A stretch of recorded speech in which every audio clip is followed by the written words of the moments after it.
नीलातुङ्गस्तनगिरितटी सुप्तमुद्बोध्य कृष्णं पारार्थ्यं स्वं श्रुतिशतशिरःसिद्धमध्यापयन्ति स्वोच्छिष्टायां स्रजि निगलितं या बलात्कृत्य भुङ्क्ते गोदातस्यै नम इदमिदं भूय एवास्तु भूयः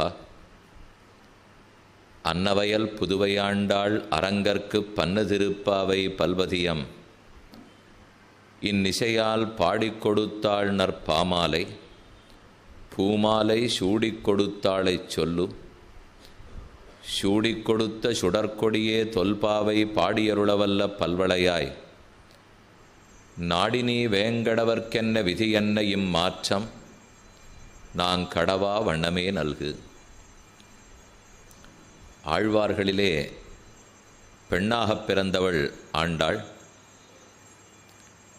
அவள் அருளி செய்த 30 பாசுரங்கள் திருப்பாவை. சங்கத் தமிழ் மாலைன்னு கொண்டாடப்படும் பிரபந்தம். மார்கழி மாதத்தே நோன்பு நோற்று அதனால் கிருஷ்ணானுபவம் நிரம்ப பெற்று நெஞ்சில் திரண்ட கண்ணனுடைய அனுபவம் வாய்வழியே பாசுரமாக வெளியேறியது. ஆண்டாள் என்னைக்கோ துவாபர யுகத்தில் கோகுலத்தில் இருந்த பெண்களெல்லாம் கண்ணனை அடையணுங்கிறதுக்காக மார்கழி நோன்பு நோற்றதை தான் கலியுகத்தில் ஸ்ரீவில்லிபுத்தூரில் இருந்து கொண்டே அதை போலவே அனுகாரம் செய்து தன் பிரிவாற்றாமையை குறைத்து கொள்ளுகிறாள். தன்னையே ஒரு இடைப்பெண்ணாக ஆண்டாள் நினைத்தபடியால் இடைநடை, இடைமுடி, இடைப்பேச்சு அனைத்தும் ஆண்டாளுக்கு மாறிவிட்டது. அவள் பெரியாழ்வாரனுடைய திருக்குமாரத்தி. ஆடி மாதம் பூர நட்சத்திரத்திலே ஸ்ரீவில்லிபுத்தூரில் அவதரித்தவள். பூமி பிராட்டியினுடைய அவதாரம். இவை எத்தனையும் இருந்தாலும் எங்கோ வடதிசை கோகுலத்தில் இருக்கும் ஓர் இடைப்பெண்ணாகவே தன்னை கொண்டு பேச்சும் அவர்களைப் போலே உடையும் அவர்களைப் போலே அவ திருமேனில் இருக்கிற வாசனை கூட வெண்ண நாத்தம், தயிர் நாற்றம், மோர் நாற்றம் என்கிற அளவுக்கு எடுத்து கொண்டதில் ஒரு தன்மையீ பாவத்தை ஆண்டாள் அடைந்தாள். மற்ற பெண்கள் எல்லாரையும் அழைத்து கொண்டு கிருஷ்ணனுக்காக நோன்பு நோற்கணும்னு விருப்பப்பட்டவள். 6வது பாசுரத்திலிருந்து 15வது பாசுரம் வரை 10 பெண்களை அழைத்து கொண்டாள். 6ஆம் பாட்டு புள்ளும் சிலம்பினகான் புள்ளரையன் கோவிலின் வெள்ளவெளி சங்கின் பேரரவம் கேட்டிலையோ என்கிற பாசுரத்திலேருந்து ஆரம்பித்து 15வது பாசுரம் எல்லே இளங்கிளியே இன்னம் உறங்குதியோ சில்லன் நழையேன்மின் நங்கமீர் போதருகின்றேன் என்கிற அந்த பாடல் வரை 10 பாசுரங்கள். பிள்ளாய், ஒவ்வொருத்திக்கும் ஒரு பேர் வச்சிருக்கா. பிள்ளாய், பேய்ப்பெண்ணே, கோதுகலமுடைய பாவாய், மாமான் மகளே, சுவர்க்கம் பூகுன் அம்மனாய், கோவலர்தம் பொற்கொடியே, நற்செல்வன் தங்காய், போதரிக் கண்ணினாய், நாவுடையாய், இளங்கிளியே என்று 10 பெண்களை 10 பாசுரங்களாலே அழைத்தாள். அவர்கள் எல்லாரும் ஆண்டாளோடே சேர்ந்தார்கள். மொத்த பேருமா இப்போ நீராட்டம் பண்ணிக்கொண்டு மார்கழி நோன்பு நோற்கப் போகிறார்கள். அடுத்தது இந்த பெண்களெல்லாம் நம்மோட சேர்ந்துட்டா இனிமே கண்ணனையே பார்த்து எழுப்ப வேணுங்கிறதுக்காக நந்தகோபாலனுடைய மாளிகை வாசலுக்கு வருகிறார்கள். 16வது பாசுரத்தில் வாசல் காப்போன், கோயில் காப்போன், துவாரபாலகன், க்ஷேத்திரபாலகன் அவர்கள்லாம் காவலாளிகள். காவலாளிகளை எழுப்பித்தான் உள்ளே போய் பெருமானை எழுப்ப வேண்டும். அப்படின்னா என்ன அர்த்தம் நாம் கடந்த நாள் பார்த்துருக்கோம். ஆச்சாரியன் மூலமாகத்தான் பெருமானை பற்ற வேண்டும். இங்கே சொல்லப்பட்டவர்கள்லாம் ஆச்சாரியர்கள், துவாரசேஷிகள். அவர்கள் பார்த்து இதோ பெருமான் நமக்கு சொல்லி கொடுத்தால்தான் நமக்கு புரிபடும். நேர நம்ம பெருமானை பற்றி தெரிஞ்சுவிட முடியாது. ஒரு ஆச்சாரியன்கிறவர் நமக்கு என்னென்ன நல்லது பண்ணுறார். கட்டாந்தரையை போல இருந்த நம்ம மனசில் நன்னா ஒரு பாட்டம் மழை பெய்தால் எப்படி விதைக்கிறதுக்கு தயாராகுமோ அதை போல இந்த மனசை தயார்படுத்துகிறார். இல்லைன்னா அது வரைக்கும் இரும்பு போல் வலிய நெஞ்சம் என்று தொண்டரடி பொடியாழ்வாரே சாதிக்கிறாரே. இரும்பை போல கட்டாந்தரையை போல நெஞ்சு கமர் பிளந்து கிடந்தது. அதில் ஒரு பாட்டம் மழை பெய்தா போலே பகவானை பற்றி உபதேசித்து உபதேசித்து நன்னா விளைச்சத்துக்கு ஏற்ற பூமியாக மனசை ஆக்கிறார். விளைச்சலுக்கு ஏற்ற பூமின்னா என்ன? பக்திங்கிற விதையை விதைக்கிறதுக்கு ஏற்ற பூமி. ஏற்கனவே அதை போல் இந்த பூமி இருக்கலே, இப்போ பக்தி விதையை விதைக்கலாம். அதுக்கு தயார் பண்ணுறதே ஆச்சாரியன். விதைச்சு அதுக்கப்புறம் பக்தி மெதுவாக வளர்றதுன்னு வச்சுக்கோ. அதை மேலும் மேலும் வளர்க்குறதுக்கோ, மற்றபடி பூச்சி கடி மாடு அதெல்லாம் மேய்ஞ்சிட்டு போயிடாத இருக்கிறதுக்கோ அதுக்கெல்லாமும் ஆச்சாரியன் உபயோகப்படுறார். ரெண்டு விதத்தில். நம்ம பக்தியை மெதுவே வளர்க்க மேலும் மேலும் உரம் போடுறா போலே, ஜலம் கொட்டுறா போலே, அதுக்கு வேண்டிய நல்ல ஊட்டத்தை கொடுக்குறா போலே எத்தனை கதைகள் சொல்லி கொடுக்குறார். இதோ பிரகலாத சரித்திரம் கேளு, துருவ சரித்திரம் கேளு. இதை போல பெருமான் பல பேருக்கும் பக்தியை வளர்த்திருக்கிறார். இதை சொல்லி சொல்லி நம்மக்கிட்ட வளர்க்குறார். நமக்கும் பக்தி வளர்றது. ஆனால் கூடவே இன்னொரு ஆபத்து வரும். ஓர் ஆபத்து, களை வளரும். ஒரு நெல் நன்னா வாங்கிறது, ஒரு புஷ்பச்செடி வளர்றதுன்னு வச்சுங்க, பக்கத்திலேயே தேவையில்லாத கெட்ட களைகளும் வளரும் இல்லையோ. அந்த களையை வெட்டி விட்டுட்டே இருந்தால் தான் செடி நன்னா வளரும். அதை போல் நமக்கு ஒரு பக்கம் பக்தி வளர்ந்துட்டுருக்கோம், கூடவே அகங்காரம், மமக்காரம், காமம், குரோதம், பேராசை, இதை போல் களைகள் வளர்ந்துட்டே இருக்கும். எப்படி சுவாமி பக்தியும் வளர்றதுங்கிறீர்? அப்போன்னா இந்த களைகள்லாம் போயிடணுமே. பக்தி வளர்ந்தால் இது போயிடாதான போகும். ஆனால் அந்த வளர்ந்த பக்தியிலேயே சில ஆபத்து வந்துடும். எங்கெங்கோ சுற்றின்னு இருந்திருப்போம். சுற்றினுட்டு இன்றைக்கி பெருமான் கைங்கரியம்னு கோவிலுக்கு வரேன், சபாவுக்கெல்லாம் வரேன், நன்னா நாங்கள் சேர்ந்து பண்ணுறோன்னு வந்துட்டு அந்த சபாவில் சண்டை போட்டுருப்பா. ஏற்கனவே எங்கேயோ போயிட்டு இருந்தா இப்போ சபைக்கு வந்துடுவா. அங்கே அகங்காரம் இருக்கோ இல்லையோ, நான் முன்னாடியா நீ முன்னாடியா, சபையில் நான் பெரியவனா நீ பெரியவனா, கோவிலில் நீ தான் பண்ணணுமா நான் பண்ண மாட்டேன் நான், அங்கே ஆபத்து வருது பாருங்க. அதுவே களை தானே. பக்தி வளர்ந்துட்டு இருக்கிறச்சே அந்த பக்தியிலேயே ஒரு அகங்காரம், பக்தியிலேயே மமக்காரம் வந்தால் அது களை. அந்த களையை ஆச்சாரியன் தான் அறுத்து விடுகிறார். பக்தன் பக்தன்னு சொல்லிட்டு இருக்கியே, இது இல்லை பக்தனுக்கு லட்சணம். மற்றதெல்லாத்தையும் ஒழிச்சுடு, அனைத்தையும் நடத்துறது அவர்னு புரிஞ்சுக்கோ. நீ பக்தன் வந்து கோவிலுக்கு வந்துட்டு அகங்காரத்தை காட்டுறியே என்று அதே ஆச்சாரியன் தான் நமக்கு சொல்லிக் கொடுப்பார். இது ஒரு வகை களப்படுங்கிறது. இன்னொரு வகை களை இருக்குது. நம்ம பக்தியில் சிறந்துட்டே வரச்சே கூட பெருமானே சில சமயம் சோதனை பண்ணிவிடுவார். அவர்னு பண்ண மாட்டார். ஏன்னா நேத்திக்கு இதை பற்றி நிறைய உங்கள்கிட்ட பேசியிருக்கேன். அவர் சோதனைன்னு பண்ண மாட்டார். அவர் பண்ணுறதில்லைங்கிறத குலசேகர ஆழ்வார் திருவித்துவக்கோடு பாசுரத்தில் ரொம்ப ஆச்சரியமாக சாதிக்கிறார்.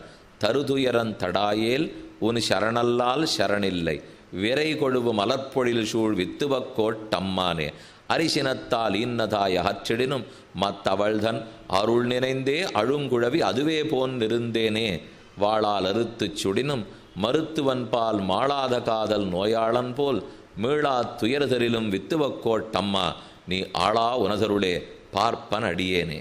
ஒரு மருத்துவர் ரணச்சிகிச்சை பண்ணுங்கிறதுக்காக நம்மளை வெட்டுறார். ரத்தம் வருது, உடனே நோயாளி அது என்னம்மா என்ன வெட்டுவேன்னா கோவிச்சுக்கிறார். அவர்கிட்ட மாளாத காதல், ரொம்ப நன்னா பண்ணார்ண்ணா, இந்த வைத்தியரா கொண்டு இவ்வளவு நன்னா வெட்டினார் அப்படின்னு சொல்கிறாலும் இல்லையோ. அவர் வெட்ட மாட்டேன்னு விட்டு இன்னைக்கு உனக்கு அறுவை சிகிச்சை இல்லை, இன்னும் 4 நாள் கழிச்சு தானே சொல்லட்டும், எழுந்து ஓடி வந்து சுவாமி கொஞ்சம் சீக்கிரம் பண்ணுமே, எனக்கு சீக்கிரம் வெட்டணும், சீக்கிரம் ரத்தம் வரணும், வேணும்னா அதிகப்படி சம்பாவனை கூட வாங்கிக்கும். சம்பாவனை கொடுத்து வெட்டுப்பட்டு ரத்தம் வர்றது ஒரே இடம் வைத்தியராக தான் இருக்க முடியும். ஆனால் திருப்தியாக பண்ணுறோம், அந்த வைத்தியர் தெய்வமாக வந்து காப்பாற்றினார் அப்படின்னு விழுந்து சேவிக்கிறோமோ இல்லையோ. இப்போ வைத்தியர் வெட்டினா மட்டும் ஒத்துக்கிறோம், ஏன் பெருமாள் சோதிச்சா ஒத்துக்கூடாது? ஏன்னா வைத்தியர் வெட்டுறச்சே நாளைய நன்மைக்காகன்னு புரிஞ்சுனுட்டோம். இவர் வெட்டினா தான் என் உடம்பு குணமாகும், அப்போ தான் நாளைக்கு நான் திருப்தியாக இருந்துக்க முடியும்னு தெரிஞ்சுனுட்டேன். ஆனால் பெருமான் துளி சோதனை கொடுத்தா இதுவும் என் பாப்பங்களை கழித்து நாளைக்கு நல்லாத ஆக்கன்னு நம்ம புரிஞ்சிக்கலை. அது புரிஞ்சிக்காதனால தான் அவன் பேரில் கோபம் வருதே தவிர, வாளால் அறுத்து சுடினும் மருத்துவன் பால் மாளாத காதல் நோயாளன் போல் மீளா துயர் தரிலும், திரும்ப திரும்ப பெருமான் துயரே கொடுத்தாலும் மீளா துயர் தரிலும் வித்துவக்கோட்டம்மா, ஆளா உனதருளே பார்ப்பன் அடியேனே. அவர் துயர் கொடுக்கறதில்லை, அப்படியே கொடுத்தாலும் நாம் அதை வாங்கி கொண்டு இருந்தாலும் உன் திருவடியை விட்டு நான் இப்படி அப்படி போக மாட்டேன் என்ன இருக்கணுங்கிறது அங்கே கூறப்பட்டிருக்கு. எதுக்காக சொல்ல வந்தே, பக்தி வளர்ந்துட்டே இருக்கும்போது அப்போ இந்த களவுன்னு வர்றது பாருங்க, அவரே துன்பம் கொடுக்குறார். பக்தர்களாக இருந்தால் ரொம்ப நெருக்கமாக போகிறோமா, உடனே பக்கத்தில் இருக்கிறவா உபதேசிக்க ஆரம்பிச்சிருவா. வேண்டாம், பெருமாளுக்கு ரொம்ப நெருக்கமாக போகாதே, அப்படி இருக்கிறவாள்லாரையும் அவர் கூட்டியிருக்கார். எனக்கு ரொம்ப நன்னா தெரியும். ரொம்ப கிட்டக்க போனால் குனிய குனிய கூட்டிடுவார் பெருமாள். அதனால் எனக்கு இப்படித்தான், எனக்கு தெரிந்து ஒரு ஓரகத்தினுடைய பிள்ளை ரொம்ப பக்தின்னு சொல்லிட்டு இருந்தான். அவன் கடைசியில் உதப்பட்டான். அதனால் அப்படிலாம் போகாதீங்கோ, நீங்களாம் கொஞ்சம் விலகி இருங்கோன்னு நமக்கு உபதேசம் பண்ண வருவா. இதுக்கு தகுந்த மாதிரி பெருமாள் என்ன பண்ணுவார், ஏற்கனவே நம்மளை 4 பேர் இவன் என்னாரான்னு பார்த்துட்டு இருக்காளோ இல்லையோ, அதுக்கு தகுந்த மாதிரி நம்ம குடும்பத்தில் ஏதான்னு ஒன்று நடக்கும். நடந்த உடனே எல்லாரும் பிடிச்சி விடுவா. வேண்டான்னு சொன்னேன், பக்தி எல்லாம் நமக்காகாது, பேசாமல் ஒதுங்கி இருந்து சொன்னேன். ஏன் எப்படி சொன்னேன்னு இதுக்கும் பக்திக்கும் ஒரு சம்மந்தமும் இருந்திருக்காது. எப்படியுமே அது நடக்கத்தான் போகிறதா இருந்திருக்கும், அது நடந்திருக்கும். ஆனால் அதுக்குன்னு சந்தர்ப்பத்துக்கு காத்துட்டு இருக்கா பாருங்க, அவர்கள்லாம் விசாரிப்பா. நம்ம உள்ளம் உடனே கலங்கி போடும். நிஜமாவே சொன்னாப்பிலே ராமருக்கு கிட்டக்க போய் கைங்கரியம் பண்ண தான் எனக்கு இந்த ஆபத்து வந்துடுத்தோ. அவரே காட்டுக்கு போனவர், கடைசியில் நம்மளை என்ன அவர் பண்ண போகிறார், அவர் பாட்டையே அவரை காப்பாற்றிக்க முடியலன்னு ஆரம்பிச்சிடுவா. அவர் காப்பாற்றிக்கலையா, கைப்பிடித்த மனைவியை கை விட்டுட்டாராம், 10 மாதம் அவளே கிடைக்கல, இப்போ அவரே பார்த்துக்க முடியல, என்ன போய் பார்த்துக்க போகிறாரான்னு 4 பேர் தூபம் போடுவா. அதை கேட்டுன்னு நமக்கும் இதே எண்ணம் வந்துடும். இந்த எண்ணத்தெல்லாம் ஆச்சாரியன்தான் போக்குகிறார். என்ன பட்டாள்தனமாக பேசின்னு இருக்கே, இதெல்லாம் பெருமான் வர்றதா? உன் கர்மா ஜகத்தில் பிறந்திருக்கே, உன் கர்மாதீனமாக 4 நல்ல நடக்கிறது கெட்டது நடக்கிறது. இதுக்கு அப்பேற்பட்ட பெருமான் அவர் என்ன பண்ணுவார்? சரணம்னு சொன்னியானா உன் கர்மத்தை தொலைக்கிறேன்னு கங்கணம் கட்டின்னு இருக்கார் பெருமாள். அதை செய்யறதுக்கு வழிபார். அவருக்கு நெருக்கமாக இருக்கிறது தான் நல்லது. உபனிஷத்து சொல்லியிருக்கு, அதசோ பயங்கதோ பவதி யதா கேவைஷ ஏதஸ்மின் அதிருஷ்யே நாத்மே நிருக்தே நிலையனே பயம் பிரதிஷ்டாம் விந்ததே அதசோ பயங்கதோ பவதி யதா கேவைஷ ஏதஸ்மின் நுதரமந்தரம் குருதே அததஸ்ய பயம் பவதி தத்வேவ பயம் விதுஷோ மன்வானஸ்ய ததப்பேஷ ஸ்லோகோ பவதி. அழகான உபனிஷத் வாக்கியம். எத்தனை பெருமானுக்கு நெருங்கறியோ பயம் படுமா. இன்னைக்கு புத்தாண்டு பிறந்திருக்கோம் இல்லையோ, ஒரு துளி ஒத்தருக்கு பயம் இருக்கக்கூடாதுன்னா வழி என்ன? எத்தனை பிரம்மத்தை நெருங்குகிறோமோ அத்தனைக்கத்தனை பயம் அண்டாது. எத்தனை அவரிடத்திலேருந்து நகர்ந்து போகிறோமோ அத்தனைக்கத்தனை பயம் பிடிச்சுனுடும். இதுதான் இந்த உபனிஷத் சொல்கிறது. நெருக்கமாக இரு, பயமே வராது. இப்போ ஏதோ ஒரு இடத்துல ஒரு ஆபத்து வருதுன்னு வச்சுக்கோங்க, குண்டு வெடிப்பு அப்படின்னு ஒன்று நடந்த உடனே இராணுவம் வரும், வந்து 4 பக்கமும் பெரிய வீர நட போடுறது இல்லையோ, அப்படி போவா நாங்கள் வந்தாச்சு, இனிமேல் நீங்கள் யாரும் பயப்பட வேண்டிய தேவையில்லை. மறுநாள் கார்த்தால செய்தித்தாளில் வந்துடும், தொலைக்காட்சியில் காட்டிடுவா, இராணுவம் அணுவகுப்பு நடத்தித்து, இனிமேல் இங்கே இருக்கிறவர்கள் குடியிருப்புக்காரர்கள் பயப்பட வேண்டாம் சொல்லிடுறாடோ இல்லையோ. இந்த பெருமாள் புறப்பாடு பண்ணுறது அதுக்கு தான். ஏன்னா நமக்கு இங்கே குண்டு வெடிச்சாப்பில் எத்தனையோ நடந்துகிட்டே இருக்கே, அங்கே என்ன ஒரு குண்டு அத்தோடு முடிஞ்சு போச்சு. நமக்கு இருக்கிற காமம் குரோதம் அகங்காரம் மமக்காரம் ஒன்று வெடிக்கிறது, பயப்படுத்தி விட்டுடுறது. அப்போ பெருமாள் புறப்பாடு கண்டவர்களே அப்படி வீதியார வருவாரோ இல்லையோ. வந்த உடனே இராணுவம், ஆனால் இது தனி மனித இராணுவம். இவர் கூட்டம்லாம் கூட்டவே மாட்டார், வேறு யாருமே இல்லை, அவர் ஒருத்தர் தான். பக்கத்தில் சீத்தை, இந்த பக்கத்தில் லக்ஷ்மணன், அதோட ஒரு பிரதட்சணம் வந்து விட்டால் கவலைப்படாதே, இனி நாம் இருக்கிறோம் ரட்சித்து விடுகிறோம்னுட்டு மாற்றிண்டே வராளோ இல்லையோ. அப்போ பக்தி வளரும் போதும் அகங்காரம் மமக்காரம் வரலாம். அந்த கலைகளையும் பெருமான் நமக்காக எடுத்து விடுறார். அதை செஞ்சு கொடுக்கறது ஆச்சாரியன்தான். ஏன்னா அவர் தான் நமக்கு எடுத்துரைப்பார். இது தப்பு வழி போகாதே, மாற்றிக்கொள். நல்லத்தை சொல்லி கொடுக்கறது அவர் தான். தப்பு பக்கம் போனோன்னா போகாதேன்னு சொல்கிறது தான் அவர் தான். முதல்ல துளியும் பக்தி இல்லாமல் கட்டாந்தரையாக இந்த நெஞ்சம் இருக்கிறச்சே அதை சொல்லி சரிப்படுத்தினவரும் அவர் தான். நாம் ஏதானு சமர்ப்பிக்கிறோம் கைங்கரியம் பண்ணிக்கிறோம்னா தாராளமாக ஏத்துண்டு அனுகிரகம் பண்ணுறது அவர் தான். இப்போ எத்தனை விஷயம் நல்லது பண்ணுறார் ஆச்சாரியன். அதனால் அவர் கதவை திறந்து விட்டால் தான் நாம் உள்ளே செல்ல வேண்டும். இது ஆண்டாளுடைய எண்ணம். 16வது பாசுரத்தில் ஆச்சாரியர்களைப் போலே காவலாளிகளை பிரார்த்திக்க கோயில் காப்பான் வாசல் காப்பான் கதவை திறந்து விட்டான். அனைவருமாக இப்போ நந்தகோபாலனுடைய திருமாளிகைக்குள்ளே போகிறார். பெரிய திருமாளிகை, 8 கட்டு வீடு. அதிலே முதல் கட்டில் இப்போ தாண்டி உள்ளே வந்துட்டா, அடுத்தடுத்து ஒத்தொத்தர் ஒரு கட்டில் படுத்துன்னு இருக்கா. ஒத்தொத்தரையா எழுப்பி கொண்டு கண்ணன் இருக்கிற இடத்துக்கு போகணும். ஆனால் சுலபத்தில் நந்தகோபாலன் யசோதையும் யாரையும் கண்ணங்கிட்ட வர விட்டுட மாட்டாளாம். ஏன்னா அவளுக்கு பயம். அதனால் முதல் கட்டில் நந்தகோபாலன் படுத்துட்டு இருக்கார், அடுத்த கட்டில் யசோதை படுத்துட்டு இருக்கா, 3வது கட்டில் பலராமனும் கண்ணனும் படுத்துட்டு இருப்பாளாம். அதுக்கப்புறம் பின்னாடி கடைசி கட்டு பசுமாடுகள், அதுக்கு முன்னாடி நெல் குதிரு, இப்படி கட்டுக்கட்டாக இருக்கு அந்த திருமாளிகை. அதில் உள்ள நுழைந்த உடனே நந்தகோபாலனை எழுப்பி யசோதையை எழுப்பி அருகில் இருக்க நம்பிமூத்தபிரான் பலராமனை எழுப்பி அப்புறம் கண்ணனை எழுப்ப போகிறாள்ங்கிறது தான் இன்றைய நாள் பாசுரம். திருப்பாவையில் 17வது பாசுரம். நந்தகோபாலன் திருமாளிகைக்கு வந்து உள்ளே படுத்திருக்கிறவர்களை அந்த வரிசையிலேயே எழுப்பும் பாசுரம். அம்பரமே தண்ணீரே சோரே அறம் செய்யும் எம்பெருமான் நந்தகோபாலா எழுந்திராய், கொம்பனார்க்கெல்லாம் கொழுந்தே குலவிளக்கே எம்பெருமாட்டி அசோதாய் அறிவுராய், அம்பரமூடரு தோங்கி உலகளந்த உம்பருகோமானே உறங்காதெழுந்திராய், செம்பொற்கடலடி செல்வா பலதேவா உம்பியும் நீயும் உறங்கேல் ஓர் எம்பாவாய் என்பது 17வது பாசுரம்.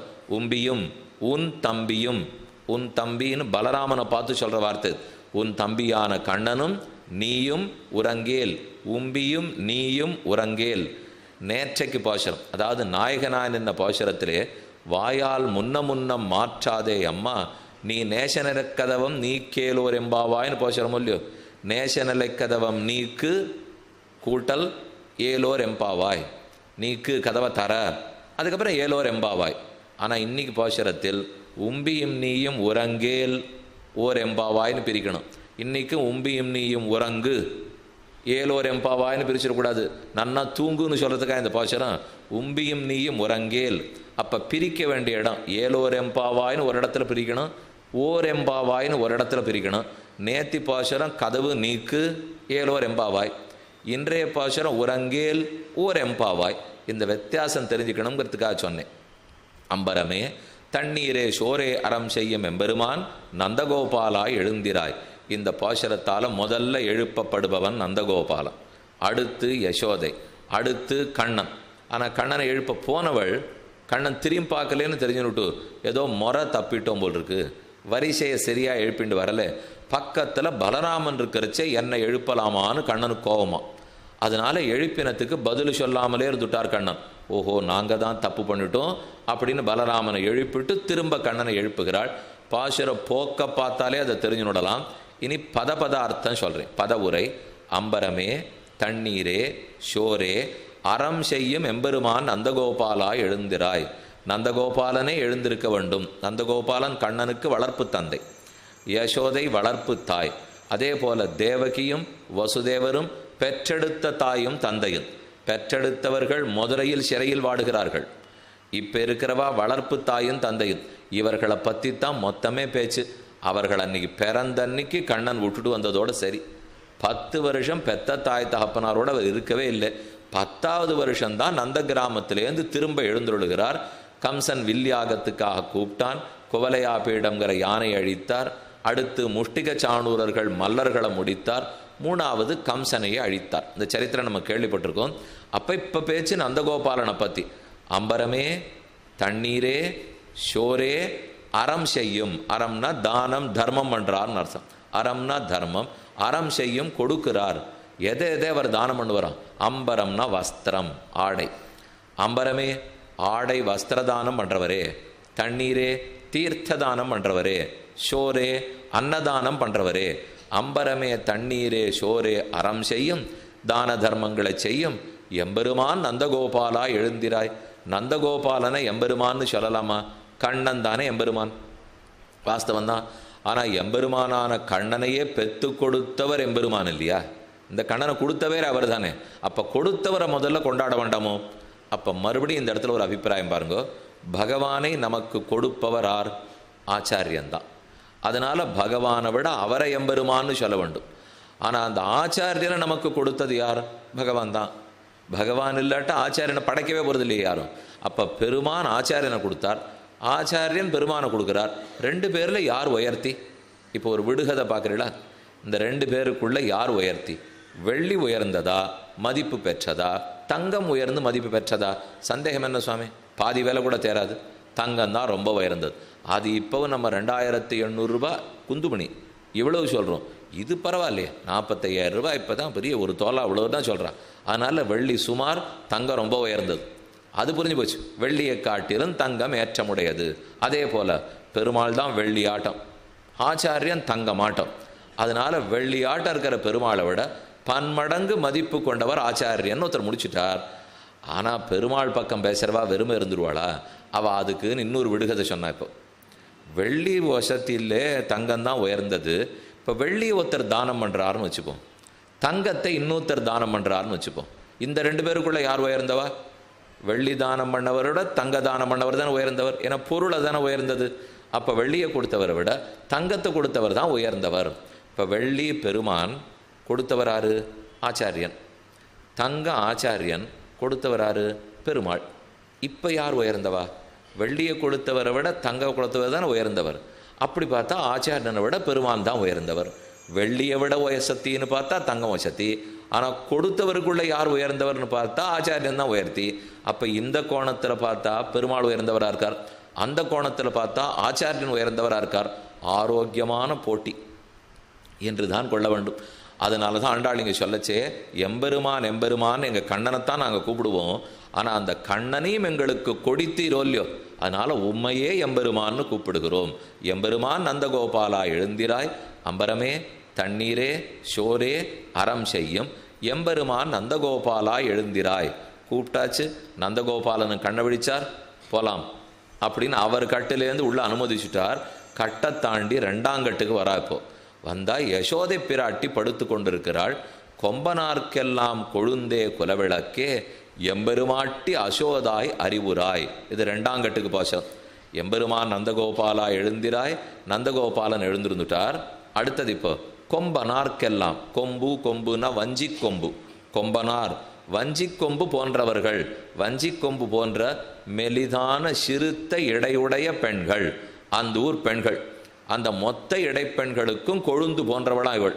கொம்பனார்க்கெல்லாம் கொழுந்தே அப்படின்னா மொத்த இடைப்பெண்களுக்கும் தலைவின்னு அர்த்தம். பின்ன தலைவின்னு சொல்லாமல் ஏன் கொழுந்துன்னு சொல்லுகிறாள்? ஒரு செடி, அதில் கொழுந்து பார்க்குறீள். செடி வாட ஆரம்பிக்கிறதுனா முதல்ல கொழுந்து தான் வாட்டத்தை காட்டும். கொழுந்து வாடுறதுனாலே செடி வாட போகிறதுன்னு அர்த்தம்.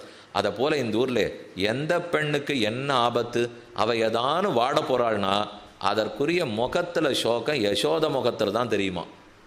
அவளை பார்த்தா என்ன யசோதை எனக்கு வருத்தமாக இருக்காளேன்னா ஏதோ 18வது எண்ணிக்கை வீட்டு பெண்ணுக்கு வருத்தம்னு அர்த்தம். அவளுக்கு வருத்தம்னா இவ முகத்தில் தெரியுது, அதான் கொழுந்து. என்ன செடி ஊர் முழுக்க செடி, அந்த செடியில் ஒத்தொத்தர் வருந்தரான்னு சொன்னால் கொழுந்தில் வருத்தம் தெரியணுமோ இல்லையோ, அந்த யசோத முகத்தில் தான் வருத்தம் தெரியும். கொம்பனார்க்கெல்லாம் கொழுந்தே குல விளக்கே, எங்கள் குலத்துக்கே விளக்கு போல இருக்கிறவளே. விளக்கு என்ன செய்யும்? தன்னையும் காட்டிக்கும், பரத்தி யாரும் காட்டுக்கும். இப்போ இந்த விளக்கு இருக்குது, தன்னைத்தானேவும் பிரகாசப்படுத்திக்கும், பக்கத்தில் இருக்க எல்லாத்தையும் காட்டுறதோ இல்லையோ. அதே போல் யசோதை தன்னையும் பிரகாசப்படுத்திப்பலாம், மற்ற பேரையும் நன்னா எல்லாருக்கும் புரிய வைப்பலாம். கொம்பனார்க்கெல்லாம் கொழுந்தே குல விளக்கே எம்பெருமாட்டி அசோதாய். எம்பெருமான் பகவான், அந்த எம்பெருமானையே பெற்று கொடுத்தவள் எம்பெருமாட்டி தானே. எம்பெருமாட்டி அசோதாய் அறிவுராய். அறிவுராய்னா கண்ணை திறந்து பார்த்தா போதும். நந்தகோபாலா எழுந்திராய், அசோதாய் அறிவுராய். வியாக்கியானத்தில் விசாரிச்சுக்கிறார், 2 பேரையுமே அறிவுராய்னு சொல்லியிருக்கலாம், 2 பேரையுமே எழுந்திராய்னு சொல்லியிருக்கலாம். ஏன் நந்தகோபாலன் எழுந்திருக்கணும், யசோதாய் அறிவுராய்? யசோதா அந்த வீட்டிலே படுக்கையில் படுத்துருக்கிறவ கண்ணை திறந்தாலே காரியம் நடந்துருமா. ஆனால் நந்தகோபாலன் எழுந்திருந்தா தான் காரியம் நடக்குமா. இது பல வீடுகளில் அப்படித்தான் போடும். நந்தகோபாலன் எழுந்திருந்தா தான் நடக்கும், யசோதை கண்ணை திறந்தாலே காரியம் நடந்துடும்னால் அது அந்த வீட்டு தலைவிக்கு இருக்கிற சாமர்த்தியம். அவள் கண் திறந்தே காரியத்தை முடிச்சு விட்றா, இவர் ஓடி ஆடினா தான் நடக்கும் போது. அதனால தான் நந்தகோபாலா எழுந்திராய், அசோதாய் அறிவுராய். கொம்பனார்க்கெல்லாம் கொழுந்தே குலவிளக்கே எம்பெருமாட்டி அசோதாய் அறிவுராய். அம்பரமூடறுத்து ஓங்கி உலகளந்த உம்பருகோமானே உறங்காது எழுந்திராய். 3ஆம் கட்டு. யசோத கஞ்சாட காட்டுவிட்டா. சரி சரி பெண்கள் உள்ளே செல்லுங்கள், வேண்டியவர் உள்ளதான் சயனிச்சுட்டு இருக்கார். இப்போ கண்ணன் பக்கத்தில் வந்தாச்சு. வந்துட்டு நேராக கண்ணனை பார்த்து பாடுறாள், அம்பருமூடரு தோங்கி உலகளந்த உம்பருகோமானே உறங்காது எழுந்திராய். அம்பரம்னா இப்போ ஆகாயம்னு அர்த்தம். ஏற்கனவே பாஷர் முதல்ல அம்பரம்னால் வஸ்திரம் ஆடைன்னு பொருள். இப்போ அம்பரம்னு சொன்னால் ஆகாயம்னு பொருள். அம்பரம் ஊடு அறுத்து ஆகாசத்தை தாண்டி திரிவிக்கிரம பெருமான் திருவடி வளர்றது. அம்பரத்தை தாண்டினா ஆகாசத்தை பிளந்து கொண்டு திருவடி மேலே போகிறது. வாமனமூர்த்தியாக 3 அடி மண் கேட்டார். மகாபலி சக்கரவர்த்தி ஈந்தான். உடனே கிடுகிடுன்னு பெருமாள் வளர்ந்தார். வளர்ந்து வலது திருவடியால் கீழ்லோகத்தெல்லாம் அளந்து விட்டார். இடது திருவடியால் மேல் லோகம் முழுக்க அளக்கிறார். அந்த திருவடி மேலே போனத்தை தான் ஆண்டாள் கூறுகிறாள். அம்பரமூடறுத்து ஓங்கி உலகளந்த. அம்பரம் ஆகாயத்துக்கு ஊடே போய் அதை அறுத்து தாண்டி சத்தியலோகத்தளவுக்கு போய் ஓங்கி உலகளந்த. தன் திருவடியினுடைய ஓக்கத்தாலே உலகத்தை எல்லாம் அளந்தான். யார்? உம்பருகோமானே உறங்காது எழுந்திராய். உம்பர்கள்னா தேவர்கள். இப்போ பெருமாள் வாமனமூர்த்தியாக வந்து 3 அடி மண் பிரார்த்தித்து திருவிக்கிரமனாக வளர்ந்து எதுக்கு உலகத்தெல்லாம் அளந்தார்? தேவகாரியம் நடத்தவே தானே. இந்திரன் தன் ராஜ்யத்தை இழந்தான், இழந்த ராஜ்யத்தை 3ஐயும் மீட்டு கொடுக்கணும். அதுக்காகத்தான் பிச்சை எடுக்கிறதுக்காக பெருமாள் போனார். கூரத்தாழ்வானுக்கு ரொம்ப ஆச்சரியம். ஒரு சொத்து என்னது, அதை ஆரோத்தம் தூக்கின்னு போயிட்டான். அவங்ககிட்ட போய் நான் எப்படி அதை கேட்பேன் கொஞ்சம் யோசிச்சு பாருங்க. என் சொத்து அதை வேணும்னு பறிச்சுன்னு போகிறாப்புல ஒருத்தன் போயிருக்கான். நேராக அவன் வீட்டு வாசலில் போய் நின்று என்னம்மா கேட்பேன்? அவரை ஒரு 4 பிரதட்சணம் பண்ணி விழுந்து நமஸ்காரம் பண்ணி 2 விளக்கேற்றி வச்சு, தேவரீர் அவசியம் அந்த சொத்தை கொடுத்தீர்னா தேவையில்லை, நான் பிச்சை எடுத்துன்னு போகலாங்கிறதுக்காக வந்திருக்கேன்னு யாரான்னு கேட்பேனா? போய் நிற்கிற தோரணையிலே தெரியாது என் சொத்தை இவன் எடுத்துன்னு போயிருக்கா, சரியா இல்லையா? அப்படி தானே போய் கேட்போம். ஆனால் என்னமோ தெரியலே வாமனமூர்த்தி இப்போ எப்படி கேட்குறார்? இவருடைய சொத்தை மகாபலி தூக்கின்னு போயிருக்கான், அப்போ என்னான்னு போய் கேட்கணும். போய் நின்றுட்டு தரியா சிறையில் அடைக்கட்டமான்னு கேட்கணும் இல்லையோ? அதை பிச்சை எடுக்கிறதுக்கு போகிறார். இந்த 3 அடி மண் வேணுங்கிறதுக்காக செல்லுகிறார். தொன்னிர்மிதா ஜடரகாச்ச தவத்ரிலோகி கிம் பிக்ஷணாதி அமிர்தே பவதா துராபா. கூரத்தாழ்வான் அதிமானுஷஸ்தவத்தில் வினவுகிறார். எனக்கு ரொம்ப ஆச்சரியமாக இருக்குது. பெருமானே, உன் வயிற்றில் இந்த உலகத்தை எல்லாம் வச்சு பிரளயத்தின் போது காப்பாற்றிருக்கேன். பிரளயம் முடிஞ்ச அப்புறம் வயிற்றிலேருந்து உமிழ்ந்திருக்கேன்.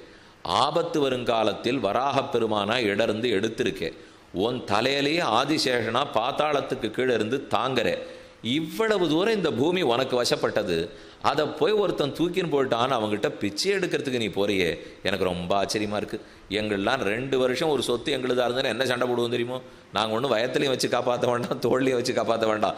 அது எங்கேயோ இருக்கிற சொத்தாக இருக்கும். இவர் அந்த பக்கம் போய் கூட இருக்க மாட்டார். 1000 மைலுக்கு அப்பால் இருக்கிற ஒரு இடத்துல பணத்தை போட்டு ஒரு சொத்தை வாங்கி வச்சிருப்பார், பார்த்துட்டு கூட மாட்டார். ஆனால் ஆரோ அந்த சொத்தை ஆக்கிரமிக்கிறான்னு ஒன்று என்ன வேகம்! இன்னைக்கு சாயங்காலத்துக்குள்ளே சாவி நம்மக்கிட்ட வரணும் அப்படின்னு வேகமாக சொல்கிறாலும் இல்லையோ? சொல்லவே மாட்டேங்கிறார். இவர் வயத்தில் வச்சு காப்பாற்றுறார், தோளில் வச்சு காப்பாற்றுறார், வராகனா ரட்சிக்கிறார். இத்தனை பண்ணாலும் அதுக்கு ஆபத்து வரச்சே பிச்சை எடுத்துன்னு போகிறாரோ இல்லையோ? அம்பரமூடரு தோங்கி உலகளந்த உம்பரு ஹோமானே. இத்தனை எதுக்கு? உம்பர்களான தேவர்கள் காரியத்தை பண்ணி கொடுக்கணும். என்ன அவர்களுக்கு கோமான்? உம்பர் ஹோமானே உறங்காது எழுந்திராய், நீ தூங்காதே எழுந்திருன்னு கண்ணனை எழுப்பினாள். 3ஆங்கட்டு கண்ணன் எழுந்திருந்திருக்கணும். முதல் கட்டு நந்தகோபாலன் எழுந்திருந்து அனுமதி கொடுத்துட்டார். 2ஆங்கட்டு யசோதை எழுந்திருந்து அனுமதி கொடுத்தார். 3ஆங்கட்டில் கண்ணனை வந்து எழுப்பியாச்சு. ஆனால் சலனமே இல்லை, நகரவே இல்லை, கண்ணை புரட்டி பார்க்கவே இல்லை. நம்ம தூங்குறாப்புல பாசாங்க பண்ணியிருந்தா கண்ணு மட்டும் உருண்டுண்டே இருக்கும் தெரியுமா? உள்ளே பார்த்தா அவள் தூங்கலை, வேணும்னு தூங்குறாப்புல பண்ணிகிட்டு இருக்கா. அப்படின்னா அந்த கண்ணு உள்ள ரப்பைக்குள்ளே உருண்டுன்னு இருக்கும். அதை போல் கண்ணன் இப்படி எப்படி உருட்டிகிட்டே இருக்கார். ஆண்டாளுக்கு புரிஞ்சு போச்சு, எங்கேயோ தப்பு பண்ணியிருக்கோம். வரிசையாக சரியாகத்தான் பாடின்னு வந்தோம், யாரையோ விட்டுட்டு கூப்பிட்டுட்டோம் போல் இருக்குன்னா. ஓ, பக்கத்தில் இருக்கிற ஆதிசேஷ அவதாரம் பலராமனை விட்டுட்டேனே, அவரை கூப்பிட்டா தான் கண்ணனை கூப்பிட்டுருக்கணும். லக்ஷ்மணனை பற்றாமல் ராமனை பற்றுவது இயலாது. அதை போல் பலராமனை பற்றாமல் கண்ணனை பற்றுவது இயலாது. யார் பகவான்கிட்ட போகணும்னாலும் முறையோடு போகணுமே. ஒரு பக்தன் பாகவதன் திருவடியை பற்ற வேண்டாமா? ஆதிசேஷனையே பிடிச்சிக்காம எங்கே பெருமாள்கிட்ட நம்ம போக முடியும்? அவர் பேரில் ஏறி உட்காரணும்.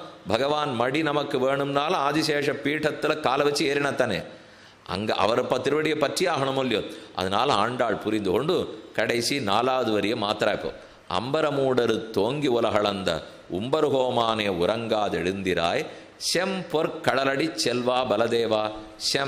செம்மை அழகிய பொன் போன்ற மதிப்பு கூடிய செம்பொற்கடல் அடி, வீரக்கடல் சாத்தி கொண்டிருக்கிற அடி. செல்வா பலதேவா, பலராமனே உம் திருவடிக்குத்தான் எத்தனை பெருமை. பலராமன் திருவடிக்கு என்ன இத்தனை புகழ்ச்சி? கண்ணன் திருவடியைத்தானே இப்படிலாம் பாடணும். பலராமன் அடியை பாடணுமானால் அவர் முதல்ல இந்த பூலோகத்தில் காலை வைக்கவே தான் மேலே கண்ணனே அவதரிச்சாராம். நம்ம வீட்டுக்காரான்னு ஒரு பெரிய சுவாமியை கூப்பிட்ருப்போம். அவர் வந்திருப்பார். அவர் வந்து திருவடி வச்ச வேளை மேலே மேலே பொங்கும், எல்லாம் நல்ல காரியமாக நடக்கும், செல்வமாக வந்துட்டுருக்கும், எல்லாம் நல்லாயிருக்கும். வேற ஆறான்னு ஒரு சுவாமியை நம்ம கூப்பிட்ருப்போம். வந்துட்டு கிளம்பி போயிருப்பார். ஏன் வந்தார்னு ஆயிருக்கும். அப்படியும் உண்டோ இல்லையோ? இந்த மாதிரி இருக்கிறவாள் இருக்கா, அந்த மாதிரி இருப்பாருக்கா சுவாமி? அவரை கூட்ட நாள்லேருந்து ஒன்றான்னு இங்கே ஒழுங்காக நடக்கல சுவாமி. நன்னா வந்துட்டு போனார். போனன்னிலேருந்து என்ன காலை எப்படி வச்சாரோ, என்ன நினச்சுன்னுட்டு போனாரோ, எல்லாம் ஆபத்துன்னு ஒரு பக்கம். வேற சில பேர் வந்துட்டு போனாலே ஒரே பொங்கிண்டே இருக்குது. அதை போலத்தான் பொய்கை ஆழ்வாரை சொல்லுவா. முதல்ல பொய்கை ஆழ்வார் இந்த பூலோகத்தில் பிறக்கவே தான் 10 ஆழ்வார்கள் அவதரித்து ஓஹோன்னு 4000 பாசுரங்களும் கிடைச்சதோ இல்லையோ? அவருக்கு தான் இப்போ பெருமை. நல்ல ராசிக்காரன்னு ஒன்று சொல்லுவா. சாமானிய தமிழில் சொல்கிறேன். அதுக்கு இப்போ சம்பிரதாயத்துக்கு சம்மந்தம் இல்லை. ஆனால் சொல்கிறச்சே வந்து அவர் ராசி நல்ல ராசி சுவாமி, பார்த்தாலே வைத்தியருக்கு வேற வச்சுருப்போம். அவர் பெருசாலாம் படிச்சிருக்கவே வேண்டாம். ஆனால் அவர் பார்த்து ஏதோ ஒரு மருந்து கொடுத்தா கூட, தண்ணீர் குடினா கூட சரியாக போடும் சார். வேறு சில பேர் எத்தனை மருந்து கொடுத்தாலும் ஒன்றுமே சரியாக போகாது. அப்போ வைத்தியருக்கு ராசி, வக்கீலுக்கு ராசி, வீட்டுக்கு ராசி, வைரத்துக்கு ராசி, எத்தனை வச்சுருக்கோம். இதை பார்த்து பார்த்து வாங்குற முடியும். அதை போல் பொய்கை ஆழ்வாருக்கு ராசி. இப்போ அவர் திருவடி வச்சார், எல்லா ஆழ்வார்கள் அவதரித்தா. பலராமன் திருவடி பூமியில் பட்டது, அப்புறம் தான் கண்ணனே அவதரித்தார். செம்பொற்கடலடி செல்வா பலதேவா. செல்வான்னா செல்வமுடையவன். அடுத்து கண்ணனை பிறப்பித்த செல்வமே உடையவராச்சே. செம்பொற் கடலடி செல்வா பலதேவா. உம்பியும் நீயும் உறங்கேல், உன் தம்பியும் நீயும் உறங்கேல். உன் கூட்டல் தம்பி என்பது எழுத்து விழுந்துடும். உம்பின்னு ஆயிருக்கு. உன் அது அப்படியே இருக்கு. தம்பி தாவ காணும். அப்போ உன் தம்பிங்கிறதுல உம்பின்னு இருந்தால் தம்பிங்கிற வார்த்தையில் முற்குறைத்தல்னு சொல்ல வேண்டும். தமிழில் முற்குறைத்தல், இடைக்குறைத்தல், கடைக்குறைத்தல்னு 3 உண்டு. பழைய நாள் இலக்கணம். ஏன் சொல்கிறேன்னா இப்போ படிக்கிறது இல்லை, அதனால சொல்கிறேன். இலக்கணம் எப்பவுமே அன்னன்னைக்கு இருக்கிறது தான்.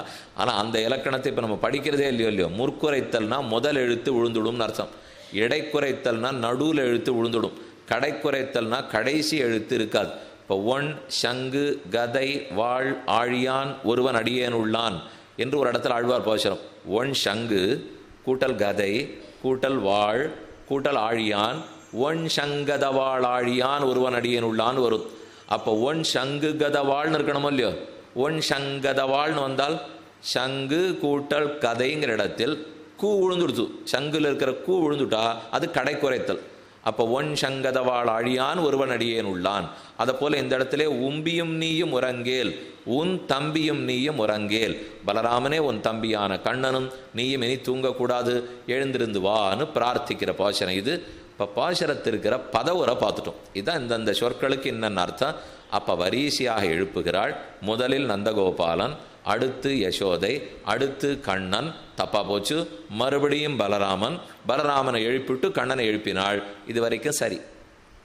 இப்போ முதல்ல அவதாரிக்கையில் பெரியவாச்சான் பிள்ளைங்கிற மகாச்சாரியர் தான் இதுக்கு உரையாசிரியர்.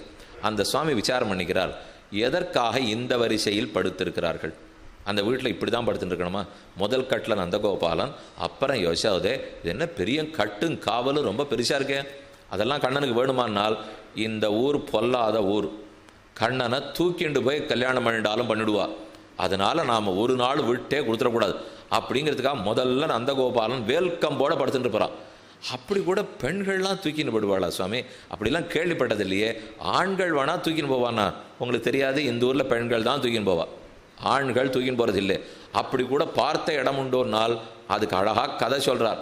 கண்ணனுடைய திருக்குமாரன் பிரத்யும்னன், பிரத்யும்னனுக்கு பிள்ளை அனிருத்தன், கண்ணனுக்கு பேரன் அனிருத்தன். அப்படின்னா கண்ணனை விட அழகில் குறவு பிரத்யும்னன், பிரத்யும்னனை விட அழகில் குறவு அனிருத்தன். அந்த அனிருத்தனை பெண்கள் 4 பேர் சேர்ந்து கட்டிலோட தூக்கின்னு போயிட்டான். அதுதான் இப்போ கதை. அனிருத்தனை 6 தூக்கின்னு போனால்னா பாணாசுரன்னு கேள்விப்பட்டிருப்பேன். பாணாசுரனுடைய மகள் தான் உஷை. அந்த உஷை ஒரு நாள் தூக்கத்தில் சொப்பனம் கண்டா. கனவுலே அனிருத்தன்கிற பேரழகன் ஆண் சிங்கத்தை கண்டுட்டா. அவளுக்கு உடனே ஆசை, பண்ணிண்டா கல்யாணம் இந்த பிள்ளையை தான் பண்ணிக்க போகிறேன். கனவுல கண்டவனை கல்யாணம் பண்ணுவீன்னா யார் பண்ணி வைப்பா? அதுக்கு நம்மளால் கனவை இன்னொருத்தர்கிட்ட சொல்லக்கூட முடியாது. கனவுக்கே இருக்கிற சிறப்பு. இன்றைக்கி ராத்திரி நான் நல்ல கனவாக கண்டிருப்பேன். யாராவது எனக்கு பட்டாபிஷேகம் பண்ணியிருப்பாள்னு வச்சுங்களேன். என்னை போய் நல்லா தங்க கிரீட்டெல்லாம் வச்சு அதுக்கு கங்கா தீர்த்தம்லாம் கொண்டு தலையில் குத்தி, நீ தான் இனிமேல் ராஜ்யத்துக்கு அதிபதி, பட்டாபிஷேகம் எடுத்து மறுநாள் ராத்திரி தூங்க போகிற சமயத்துக்கு எனக்கு ஒரே ஆசை, இன்றைக்கி அதை போல் ஒரு நாட்டுக்கு நமக்கு பட்டாபிஷேகம் நடந்தால் தேவையில்லைன்ட்டு தலையாணி எங்கே வச்சுட்டேனோ அங்கேயே வச்சுப்பேன். பாயை எப்படி போட்டேனோ அப்படியே போட்டுப்பேன். கையெல்லாம் எப்படி வச்சேனோ அப்படியே வச்சுட்டு கண்ணை இறுக்கின்னு பார்த்தா ஒன்றும் வராது. இன்றைக்கி தேள் கொட்டுறாப்பில் வரும். நேற்றுக்கு பட்டாபிஷேகம் நடந்தாப்பில் இருந்தது இல்லையோ. என்ன பண்ணாலும் நானே நேற்று பார்த்ததை இன்று பார்க்க முடியாது. அது சொப்னத்துக்கு அழகு. அது போனால் போகிறது. இப்போ நான் பட்டாபிஷேகம் பார்த்துட்டு இருக்கேன்னு வச்சுங்க, இதே சமயம் என் கூட பிறந்தவன் பார்க்கணுன்னாலும் நடக்காது. நான் தான் பார்க்கலாம், இப்போ தான் பார்க்கலாம். நானே நாளைக்கு பார்க்கணுன்னாலும் நடக்காது. நான் பார்த்துட்டு இருக்கிறச்சே இன்னொருத்தர் பார்க்கணுன்னாலும் நடக்காது. நிலைமை இப்படி இருக்கிறச்சே உஷை கனவு கண்டாள். அனிருத்தன் ஆறுன்னு தெரியாது, முகவரி கூட தெரியாது. ஆனால் அந்த அழகான கல்யாணம் பண்ணிக்கணும்னு ஆசை. தாப்பனார்கிட்ட சொல்கிறதுக்கு பயம். அவளுக்கு ரொம்ப உற்ற தோழி ஒத்தி இருந்தா, சித்திரலேகான்னு பேர். அவளுக்கு சித்திரம் எழுதுறதுல ரொம்ப சாமர்த்தியம். அதுலேயும் ஒரு தெய்வீக சக்தி அவளுக்கு. இன்னொருத்தர் சொப்னம் பார்த்தத்தை இவ சித்திரம் எழுதிடுவோம். அதான் அவளுக்கு இருக்கிற சக்தி. தன் தோழி ஒருத்தனை சொப்னம் பார்த்தாலோ இல்லையோ, நான் அந்த பிள்ளை ஆறுன்னு சித்திரம் எழுதி தரேன், கிடு கிடுன்னு உலக அழகர்களெல்லாம் வரைய ஆரம்பித்தா இவன் இல்லை இவன் இல்லை இவன் இல்லைன்னு உஷா தள்ளிகிட்டே வரா. கண்ணனுடைய படத்தையே வரைஞ்சா. நிறைய ஜாடை ஒன்றா இருக்குது, ஆனால் இத்தனை அழகு இல்லை நான் பார்த்தவன். அதுக்காக அடுத்தது பிரத்யும்னனை வரைஞ்சா, இன்னும் கிட்டக்க வந்துடுச்சு, ஆனால் இவன் இல்லை. அனிருத்தனை வரைஞ்சா, இவன் தான் விட்டா உஷே. சரி, அப்புறம் யார்கிட்ட கேட்கறது, எப்படி கல்யாணம் பண்ணிக்கிறது? பெண்ணை இவன் யாருனால் சித்திரலேக்க கண்டுபிடிச்சிட்டா. துவாரகையிலே 3வது மாடியில் கட்டில் போட்டுட்டு இவன் படுத்துட்டு இருக்கான்னு அவள் கண்டுபிடித்த உடனே உஷை காசே. அப்போ உடனே நான் அவனை கடிமணம் புரிய வேண்டும், உடனே கல்யாணம் பண்ணிக்கணும், கவலைப்படாதே, சித்திரமேதி கண்டுபிடிச்ச கொடுத்த நானே அந்த பிள்ளையும் எடுத்துன்னு வந்து உங்கள்கிட்ட விடுறேன் அப்படி 4 பேரை கூட்டிண்டா. நேர துவாரகைக்கு போனால் கட்டிலோட தூக்கிண்டா. அவன் முழிக்கவே விடலை, அவன் எழுந்துரு கூட இல்லை, கட்டிலோடு தூக்கிண்டு போய் நேராக உஷை நடத்துல விட்டுட்டா. பாணாசுரம் பொண்ணும் அனிருத்தாழ்வான்னு கொடுத்தனவே பண்ணிவிட்டா. அவள் அந்த ஒத்துருக்குமே தெரியாது, இந்த பக்கத்தில் இருக்கிறவாளுக்கும் தெரியாது, அந்த பக்கத்தில் இருக்கிறவாளுக்கும் தெரியாது. அப்புறம் பாணாசுரம் ஒரு நாள் வந்து அந்த புறத்துக்குள்ள ஆண் பிள்ளை இருக்கான், யாரு என்னன்னு விசாரித்து அனிருத்தனை பிடிச்சு வைக்க அப்புறம் கண்ணன் பெரும் படையோட வந்து இவர்கள் எல்லாரும் ஜெயிச்சார்னு சரித்திரம். இப்போ இந்த கதை எதுக்கு தெரியுமோ இந்த இடத்துல சொன்னார்? இப்படி பேரனையே தூக்கிட்டு போறவா தாத்தாவை தூக்கின்னு போகாது இருப்பாளா? பேரனுக்கு இருக்கிற அழகுக்கே தூக்கின்னு போயிட்டாளே. அப்ப சாட்சாத்து மன்மதா, அவனை விட அழகன் பிரத்யும்னன், அவனை விட அழகன் கண்ணன். கண்ணனிடத்துல தினப்படி பல பேர் பிச்சை எடுக்க வருவாளாம். அதுல ஒருத்தர் வீரப்பிச்சை எடுத்துன்னு போவார், ஒருத்தர் பணப்பிச்சை எடுத்துன்னு போவார். குபேரன் வருவார், பணப்பிச்சை எடுத்துன்னு போயிடுவார். யமதர்மராஜன் வருவார், தர்ம பிச்சை எடுத்துன்னு போயிடுவார். இந்திரன் வருவார், செல்வம் செழிப்பு ராஜ்ய பிச்சை எடுத்துன்னு போயிடுவார். அப்போ அதே போல மன்மதன் வந்து அழகு பிச்சை வாங்கிட்டு போகிறான். சாட்சாத்து மன்மதகான்னு சொல்கிறோமோ இல்லையோ, இதை பற்றி நித்தியம் ஒரு ஸ்லோகமே உண்டு. அதாவது ஸ்மயமான முகாம்புஜா பீதாம்பரதர சக்வி சாட்சாத் மன்மதா இச்சாமோகி மகாபாகும் ரகுவீரம் மகாபலம் கஜேன மகதாயாந்தம் ராமம் சத்ராவிருத்தானனம் தம் திருஷ்டுவா சத்ருஹந்தாரம் மகர்ஷீணாம் சுகாவகம் பபுவ கிருட்டா வைதேகி பர்த்தாம் அவ்யஸ்தஜே தாசாம் ஆவிரபூச்சௌரிகி ஸ்மயமான மகாம்புஜா. அந்த சிரித்த சிரிப்பு மாறாம கண்ணன் நடுவில் நிற்கிறான். தாசாம் ஆவிரபூச்சௌரிகி ஸ்மயமான முகாம்புஜா பீதாம்பரதர ஸ்ரக்வி சாட்சாத் மன்மதா. மன்மதன் கூட மடலெடுக்க வேண்டும்படி இருக்கும், மன்மதன் கூட பிச்சை எடுக்கணும், அவ்வளவு அழகு. அதனால கண்ணனை இந்தூர் பெண்கள் விட்டே வைக்க மாட்டா. வயசான கண்ணனுக்கு தாத்தாவான கண்ணனுக்கே அத்தனை அழகு இருக்கும்னா, இப்ப 10 வயசுக்குள்ள தூங்கிட்டு இருக்கிற கண்ணனுக்கு எவ்வளவு அழகு இருக்கும்? இவனை விட்டா பெண்கள்லாம் தூக்கின்னு படுவா. அதனாலதான் நந்தகோபாலன் முதல் கட்டில் படுத்துட்டு இருக்காராம். இப்ப காரணம் புரிஞ்சுதோ இல்லையோ? இதற்குத்தான் நந்தகோபாலன் படுத்துட்டு இருக்கார். சரி, அவர் அப்படி சேனிக்கட்டும். அடுத்த கட்டில் கண்ணன் படுத்துக்கலாமோ இல்லையோ? இல்லை, அது முடியாது. யசோதை தான் நடுக்கட்டில் படுத்தாகணும். ஏன்னா யசோத பிராட்டி ஒரு பக்கத்தில் கணவனையும் விட மாட்டாளாம், இன்னொரு பக்கம் குழந்தையும் விட மாட்டாளாம். இதே போல் கட்டிலையும் தொட்டிலையும் விடாதே இருக்கும் பெண்ணை போலேன்னு வியாக்கியானம். ஒரு கணவனுடைய கட்டிலையும் ஒரு பெண்ணு விட்டுடுறதில்லை, குழந்தையினுடைய தொட்டிலையும் ஒரு பெண்ணு விடுறதில்லை. ரெண்டுத்துக்கு நடுவில் பாலமாக சேனிக்கிறாளோ இல்லையோ, அதனால் அவள் தான் நடுவில் படுத்தாகணும். அப்போ 3ஆம் கட்டில் தான் கண்ணன் படுத்தாகணும். கண்ணன் முதல் கட்டில் படுத்தா காணாப்படுவர், அதனால் முதல்ல நந்தகோபாலன் படுத்துடணும். அடுத்த கட்டில் கண்ணன் படுத்தா அப்போ நடுவில் யசோதை இருக்க முடியாது, அதனால் 2ஆம் கட்டில் யசோதை படுத்தாகணும். இதை தாண்டி 3ஆம் கட்டில் கண்ணன் சேனிச்சுருக்கார். இந்த நிலையினால தான் இந்த வரிசையிலே பாசுரம் பாடுறார்கள். இந்த வரிசைன்னு கூப்பிடுறது யாரே? இப்போ நந்தகோபாலன்னு சொன்னால் ஒரு ஆச்சாரியன்னு வச்சுக்கணும், யசோதேன்னு வச்சு ஆச்சாரியன்னு வச்சுக்கணும், பலராமன்னு கொண்ட ஆச்சாரியன். இந்த ஆச்சாரிய பரம்பரை மூலமாகத்தான் கண்ணனிடத்தில் நம்ம போகணும். பெரிய நதி ஓடுறது, அந்த நதியில் இறங்கணும்னா படித்துறை பார்த்து தானே இறங்கணும். விகாஹே தீர்த்த பகுலாம் சீதளாம் குரு சந்ததிம் தயாசதக தொடக்கத்தில் வேதாந்த தேசிகன் சாதிக்கிறார். தோ கப்பும் கரியுமா நுரையோட ஓடுறது ஜலம், நம்மால் கண்டபடிக்கு காலை வச்சிடக்கூடாது, வச்சா முழுகிப்படுவோம். அப்போ பார்த்து ஜாகிரதையாக படித்துறையோடு தானே இறங்கணும். இந்த ஆச்சாரியர்கள்லாம் படித்துறை, இவர்கள் பக்கமாக போனால் தான் பகவான்கிற பெரிய குளத்தில் பெரிய கங்கை ஆற்றில் நாம் தீர்த்தம் ஓட முடியும். அப்போ குரு பரம்பரையை முன்னிட்டு கொண்டு தான் துவயத்தை சொல்ல வேண்டும். இது அர்த்தம், ரொம்ப ஆச்சரியமான வியங்கிய அர்த்தம். சுவாபதேசம் சுவாபதேசம்னு சொல்லுவார்கள். இங்கே 3 எழுப்பப்பட்டிருக்காளோ இல்லையோ, முதல்ல நந்தகோபாலன், அடுத்தது யசோதே, யசோதைக்கு அப்புறம் கண்ணன். இந்த 3 பேரை என்னன்னு வச்சுக்கணுமா? மந்திரே தத் தேவதாயாஞ்ச ததா மந்திரப்பிரதே குரவ் திரிஷு பக்தி சதா காரியா தாகி பிரதம சாதனம்னு ஒரு அழகான ஸ்லோகம். மந்திரத்திலும் மந்திரத்துக்குள்ளீடான வஸ்துவிலும் மந்திரப்பிரதனான ஆச்சாரியன் பக்கலிலும் பிரேமம் கனக்க உண்டானால் அது காரியகரம். இன்னும் பிள்ளோகாச்சாரியர் சாதிக்கிறார். இப்போ 3 விஷயம் கொஞ்சம் சிரமமான விஷயம், சிரமம் ஒன்றும் இல்லை, பழகி இருக்காது அந்த விஷயம் உங்களுக்கு, அதனால் கொஞ்சம் நன்னா நிமிந்து கழினா புரிஞ்சுடலாம். இங்கே 3 பேர் எழுப்பப்படுறாளோ இல்லையோ, முதல்ல நந்தகோபாலன், அடுத்தது யசோதே, அடுத்து கண்ணன். நந்தகோபாலனை ஆச்சாரியன்னு வச்சுடுங்க. ஆச்சாரியன் குரு, அவரைத்தான் முதல்ல எழுப்பிட்டோம். ஆச்சாரியன் நம்மக்கிட்ட ரொம்ப பிடித்தமானவர் ஆயிட்டா அவர் என்ன கொடுப்பார்? ஒரு 10,000, 15 லட்சம், 20 லட்சம் இல்லை சுவாமி, அதெல்லாம் தரமாட்டார். மந்திரோபதேசம் கொடுப்பார். ஆச்சாரியனால மந்திர உபதேசம் பண்ணுவாரோ இல்லையோ, அப்போ 8 எழுத்து மந்திரத்தை ஆச்சாரியனிடத்தில் பெறலாம். ஓம்ங்கிற பிரணவம், அப்புறம் நமோ நாராயணாய, இதைத்தான் நானும் சொன்னேன் நமருமறைவின் நமோ நாராயணமேனு திருமங்கியாழ்வார் பாசுரம்.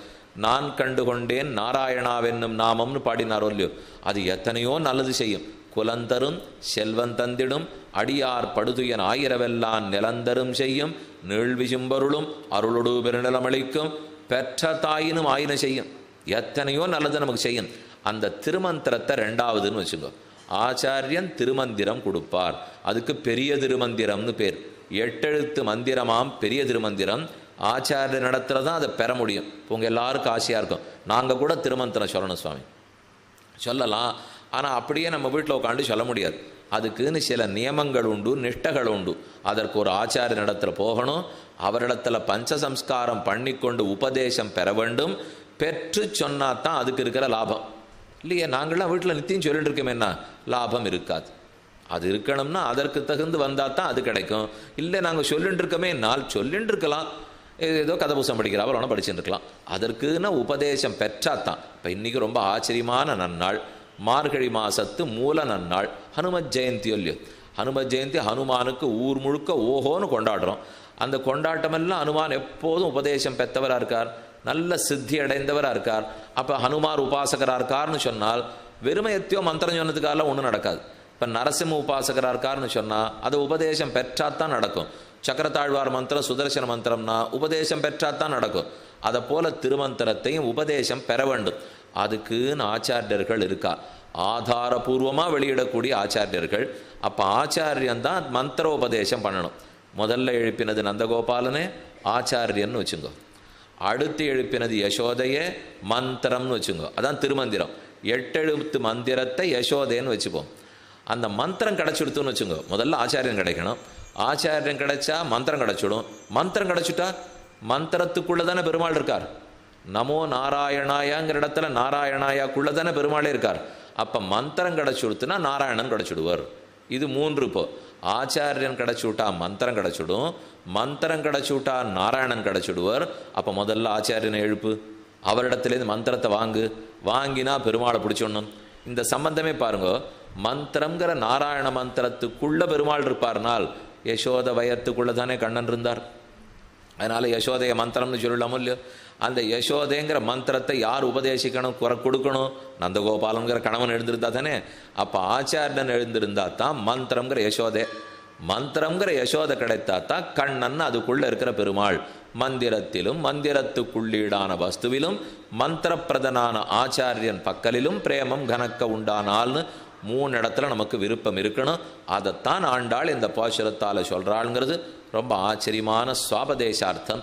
நமக்கு இப்போ மந்திரத்தில் ஆசை வரணும், மந்திரத்துக்குள்ளே இருக்கிற பெருமாள்கிட்ட ஆசை வரணும்.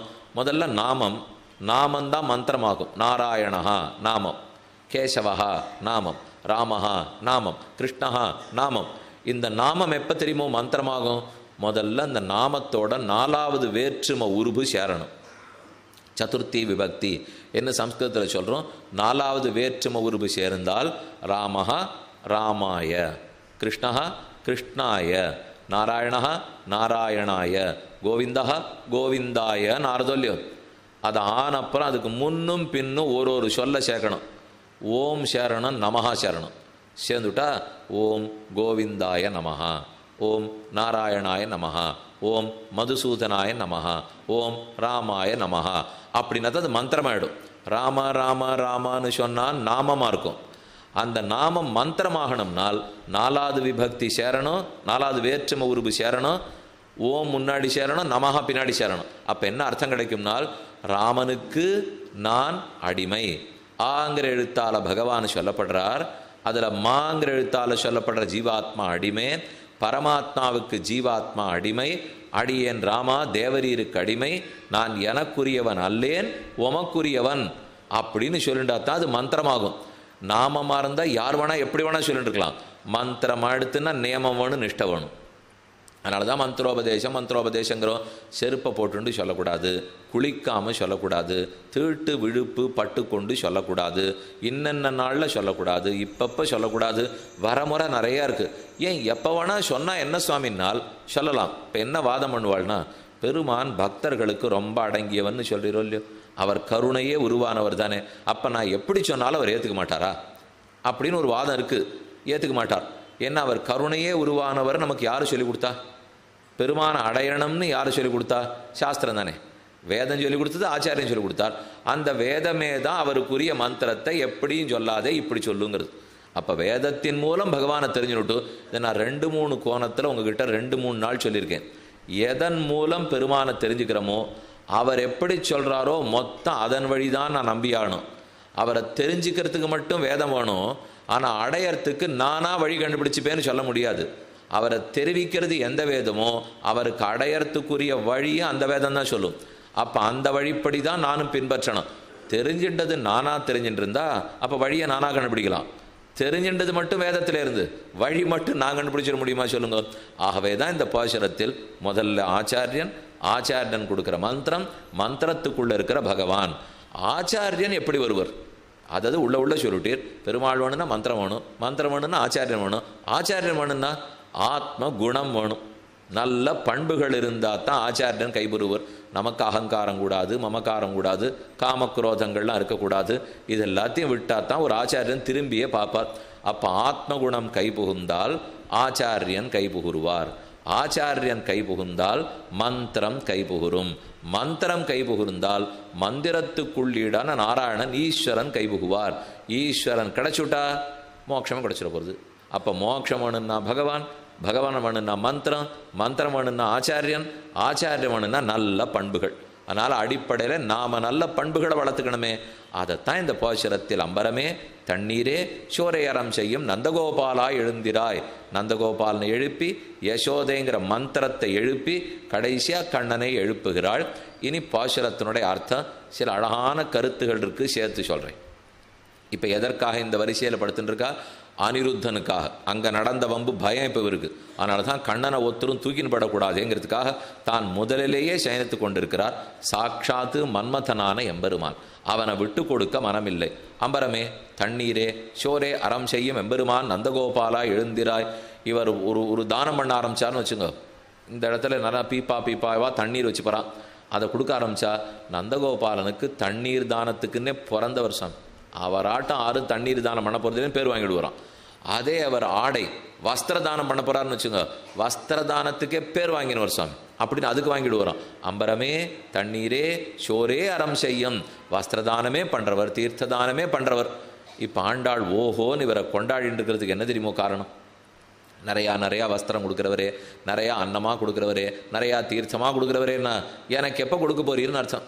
வேறு என்ன? திரும்ப ஒருத்தரை பார்த்து நீர் நிறையா கல்யாணம் பண்ணி வச்சிருக்கிறாமே, நீர் ஆறு கேட்டாலும் கண் கலங்கி ஒத்தாசை பண்ணுவீராமே, உங்ககிட்ட நிறையா பணம் இருக்காமே, நிறையா வஸ்திரம் இருக்காமே, என்னால் எல்லாம் உங்ககிட்டே இருந்தா எங்கிட்ட வர வேண்டாமா? அது எங்கிட்ட வேணுங்கிறதுக்காக தானே கேட்க போகிறோம். இப்போ ஆண்டாளும் நந்தகோபாலனை பார்த்து அம்பரமே தண்ணீரே சோரே அறம் செய்யும் எம்பெருமான் நந்தகோபாலனால் புரிஞ்சு விட்டார் நந்தகோபாலன். ஓஹோ, குழந்தைகள்லாம் நம்மக்கிட்ட தீர்த்தம் வேணும், அன்னம் வேணும், வஸ்திரம் வேணும்னு நினைக்கிறா போல் இருக்கு. எடுத்துன்னு வர சொல்லிவிட்டார். நிறையா பீப்பாவாக ஜலம் வந்துட்டு, பாத்திரமாக கங்காங்கலமாக அன்னம் வந்தது, அவள் வாளுக்கு வேண்டிய புடவை வேட்டி துணிமீன் எல்லாம் வந்தது.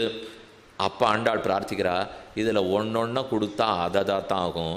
தண்ணீரை கொடுத்தா சோறு ஆகாது, சோற்றை கொடுத்தா வஸ்திரம் ஆகாது, வஸ்திரத்தை கொடுத்தா அன்னம் ஆகாது. ஒன்று செய்யுமே, கண்ணனை கொடுத்துட்டீர்னா எல்லாத்தையும் கொடுத்ததாயிடும் இல்லையோ. அதை கேட்டு தான் உம்மிடத்துல வந்தோம். அப்போ அம்பரமே தண்ணீரே சோரேன்னா என்ன அர்த்தம்?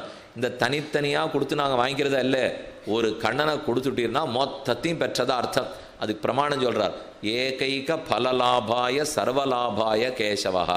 அந்தந்த பலத்தை கொடுத்தா அதுவாக தான் இருக்கும்.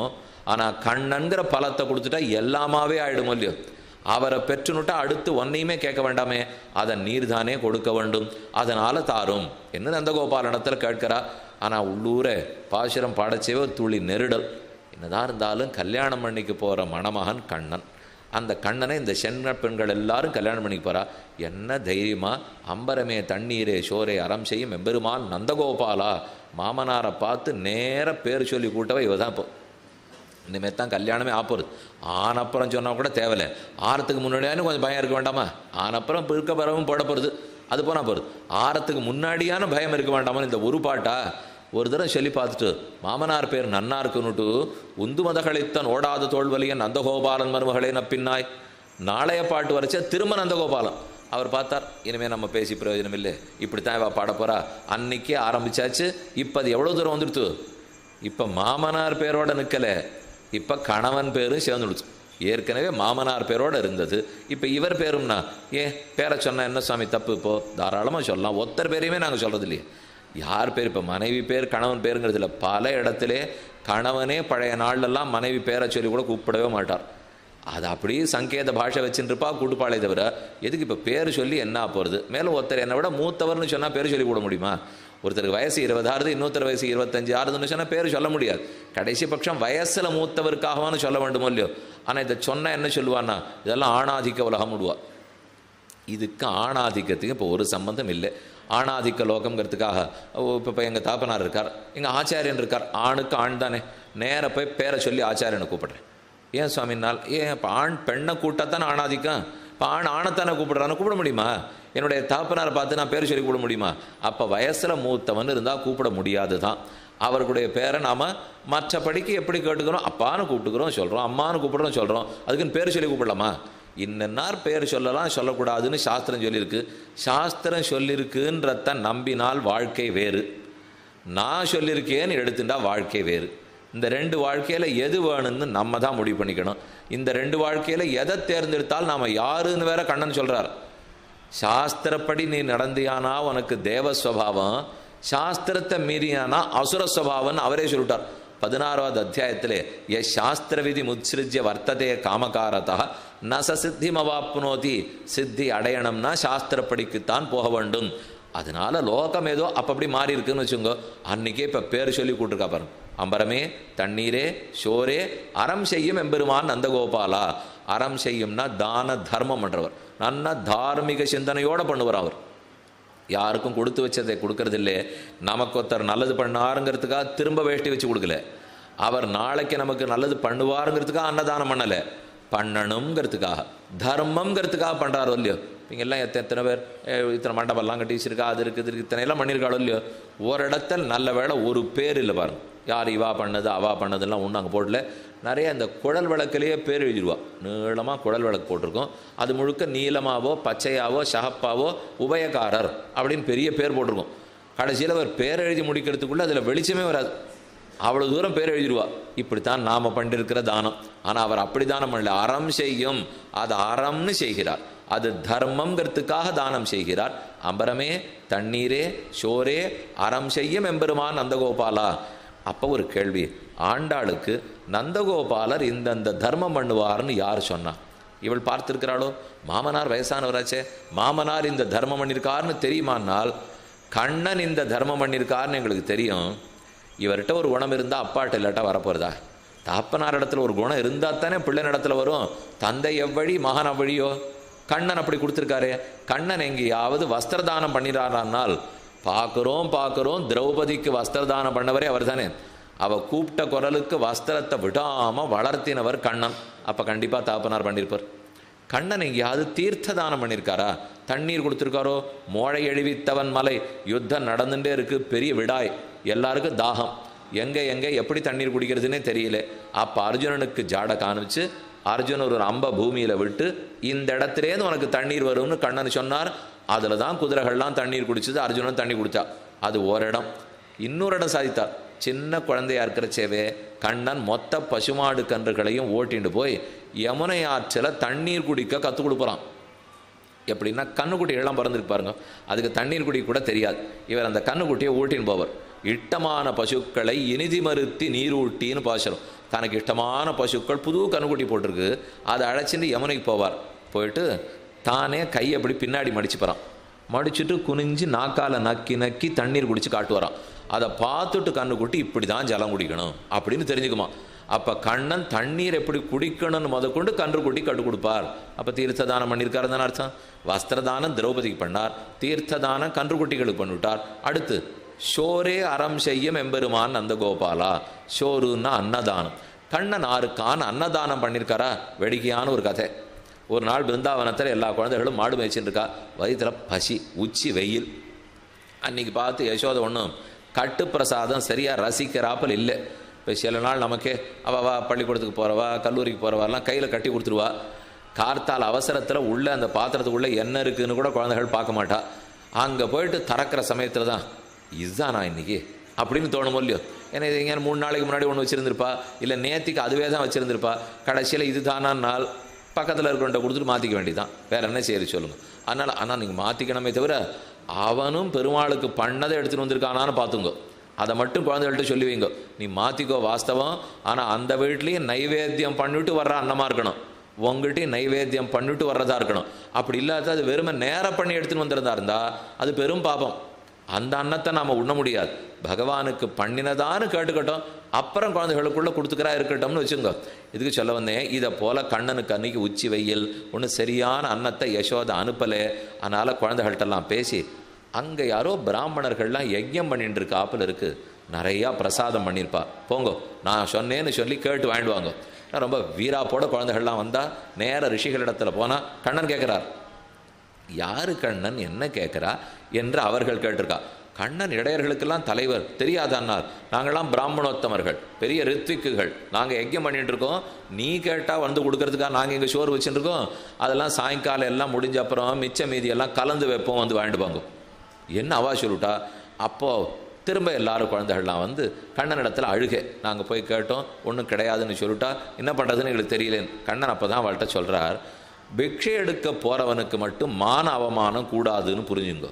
போய் கேட்டமோ இல்லையோ, கேட்டு இல்லைன்னு சொல்லிட்டா திருப்தியாக அடுத்த வீட்டில் போய் கேட்கணும். இதுதான் பிச்சை எடுக்கிறவனுக்கு நியாயம்.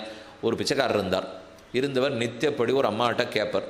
அவள் தரமாட்டேன்னு சொன்னான். இவர் உடனே பயப்படுத்துகிறார், நீ கொடுக்கலன்னா அடுத்த வீட்டில் பண்ணதை பண்ணிவிடுவேன். அவள் பயந்து பயந்து தினமும் சோறு போட்டுருந்தா. 30 நாள் இப்படியே போச்சு. 31வது நாள் வந்தது. அன்னைக்கு அவளுக்கு தெம்பு வந்துடுச்சு, இவன் இப்படியே பயப்படுத்தின்னு இருக்கான், என்னாச்சு ஏதாச்சுன்னு இன்றைக்கி நம்ம பார்த்துடணும் அப்படிங்கிறதுக்காக நீ என்ன பண்ணுவியோ பண்ணிக்கோ அப்படின்னு சொல்லிட்டா. இவன் ஒன்றுமே பண்ணலை, பேசாமல் பக்கத்து வீட்டுக்கு போனான். அவளுக்கு புரியல, நித்தியப்படி நம்மளை பயப்படுத்திகிட்டே இருந்தானே, இன்றைக்கி ஒன்றுமே பண்ணலையே போனானே, ஏன் பண்ணலேன்னால் நான் என்ன சொன்னேன், பக்கத்து வீட்டில் பண்ணதை பண்ணுவேன்னு சொன்னேன். பக்கத்து வீட்லேயும் வெறுமை தான் போயிருந்தேன், ஒன்றும் பண்ணவே இல்லை. இப்போ நீயும் கேட்டேன், உங்கள் வீட்டிலேருந்து வெறுமை போயிட்டேன். நான் என்னமோ பக்கத்து வீட்டில் பண்ணதான் நீ நினச்சிருந்தியானா? நான் ஒன்றும் பண்ணவே இல்லை. பக்கத்து வீட்டிலேருந்து வெறுமை அடுத்த வீட்டுக்கு போனேன். இப்போ நீ சொன்ன உடனே பக்கத்து வீட்டில் பண்ண, அப்புறம் நான் உங்கள் வீட்டிலேருந்து போட போகிறேன்னால் இவ்வளவு தான் பிக்ஷை எடுப்பவனுக்கு தகும். அதனால் குழந்தைகளே கவலைப்படாதீங்க, எல்லாம் ரிஷி பத்னிகளிடத்தில் போங்கோ. இதே ரிஷிகளுடைய வீட்டு மனைவிகள் இருப்பா, அவவா குடிசைக்கு போங்கோ, நான் கேட்டேன்னு சொல்லி கேளுங்கோ. சரின்னு வந்தார்கள். நேரம் வந்து ரிஷி பத்னிகள்கிட்ட கேட்டால் எங்கள் கணவன்களாக கொடுக்க மாட்டேன்னுட்டா. அறிவிலிகளாக இருக்காளே, யாரை குறித்து யாரை அடையறதுக்காக இவா யஜ்யம் பண்ணிட்டு இருக்காளோ அந்த தெய்வம் வந்து எனக்கு சோறை கொடுன்னா நான் இதுக்கு தான் கொடுப்பேன் அதுக்கு தான் கொடுப்பேன் உனக்கு கொடுக்க மாட்டேன்னு சொல்லியிருந்தா. அப்போ பிராமணர்களுக்கு பிரம்மத்தையே தெரியல அப்படின்னு பிராமணிகள் புரிஞ்சுனுட்டா. அந்த பெண்கள் தெரிஞ்சுனுட்டு கலையமாக புளியோதரை தத்தியோனம் பாயசம் அது இது எல்லாத்தையும் கட்டினா. அவா தோல்லையும் தலையிலையும் தூக்கிண்டா. எல்லாம் நாங்கள் கண்ணனுக்கு நாங்களே தரோம் அப்படின்னு எடுத்துன்னு வரா. அதுக்குள்ளே மணி 12:45. இவருக்கு 11:45 பசிக்க ஆரம்பிச்சுடுச்சு. பசி 1 மணி நேரமாக ரொம்ப மந்திச்சு போச்சு. உடனே யசோதை கொடுத்து பழக்கப்பட்டிருக்காளாம். கொஞ்ச நாள் ஆச்சுன்னா அவருக்கு நெத்தியெல்லாம் வேர்வை வந்துருமா. பசிச்சா உடம்பு நடுங்கும், வாய் குளரும், வேர்வை வரும் பாருங்க.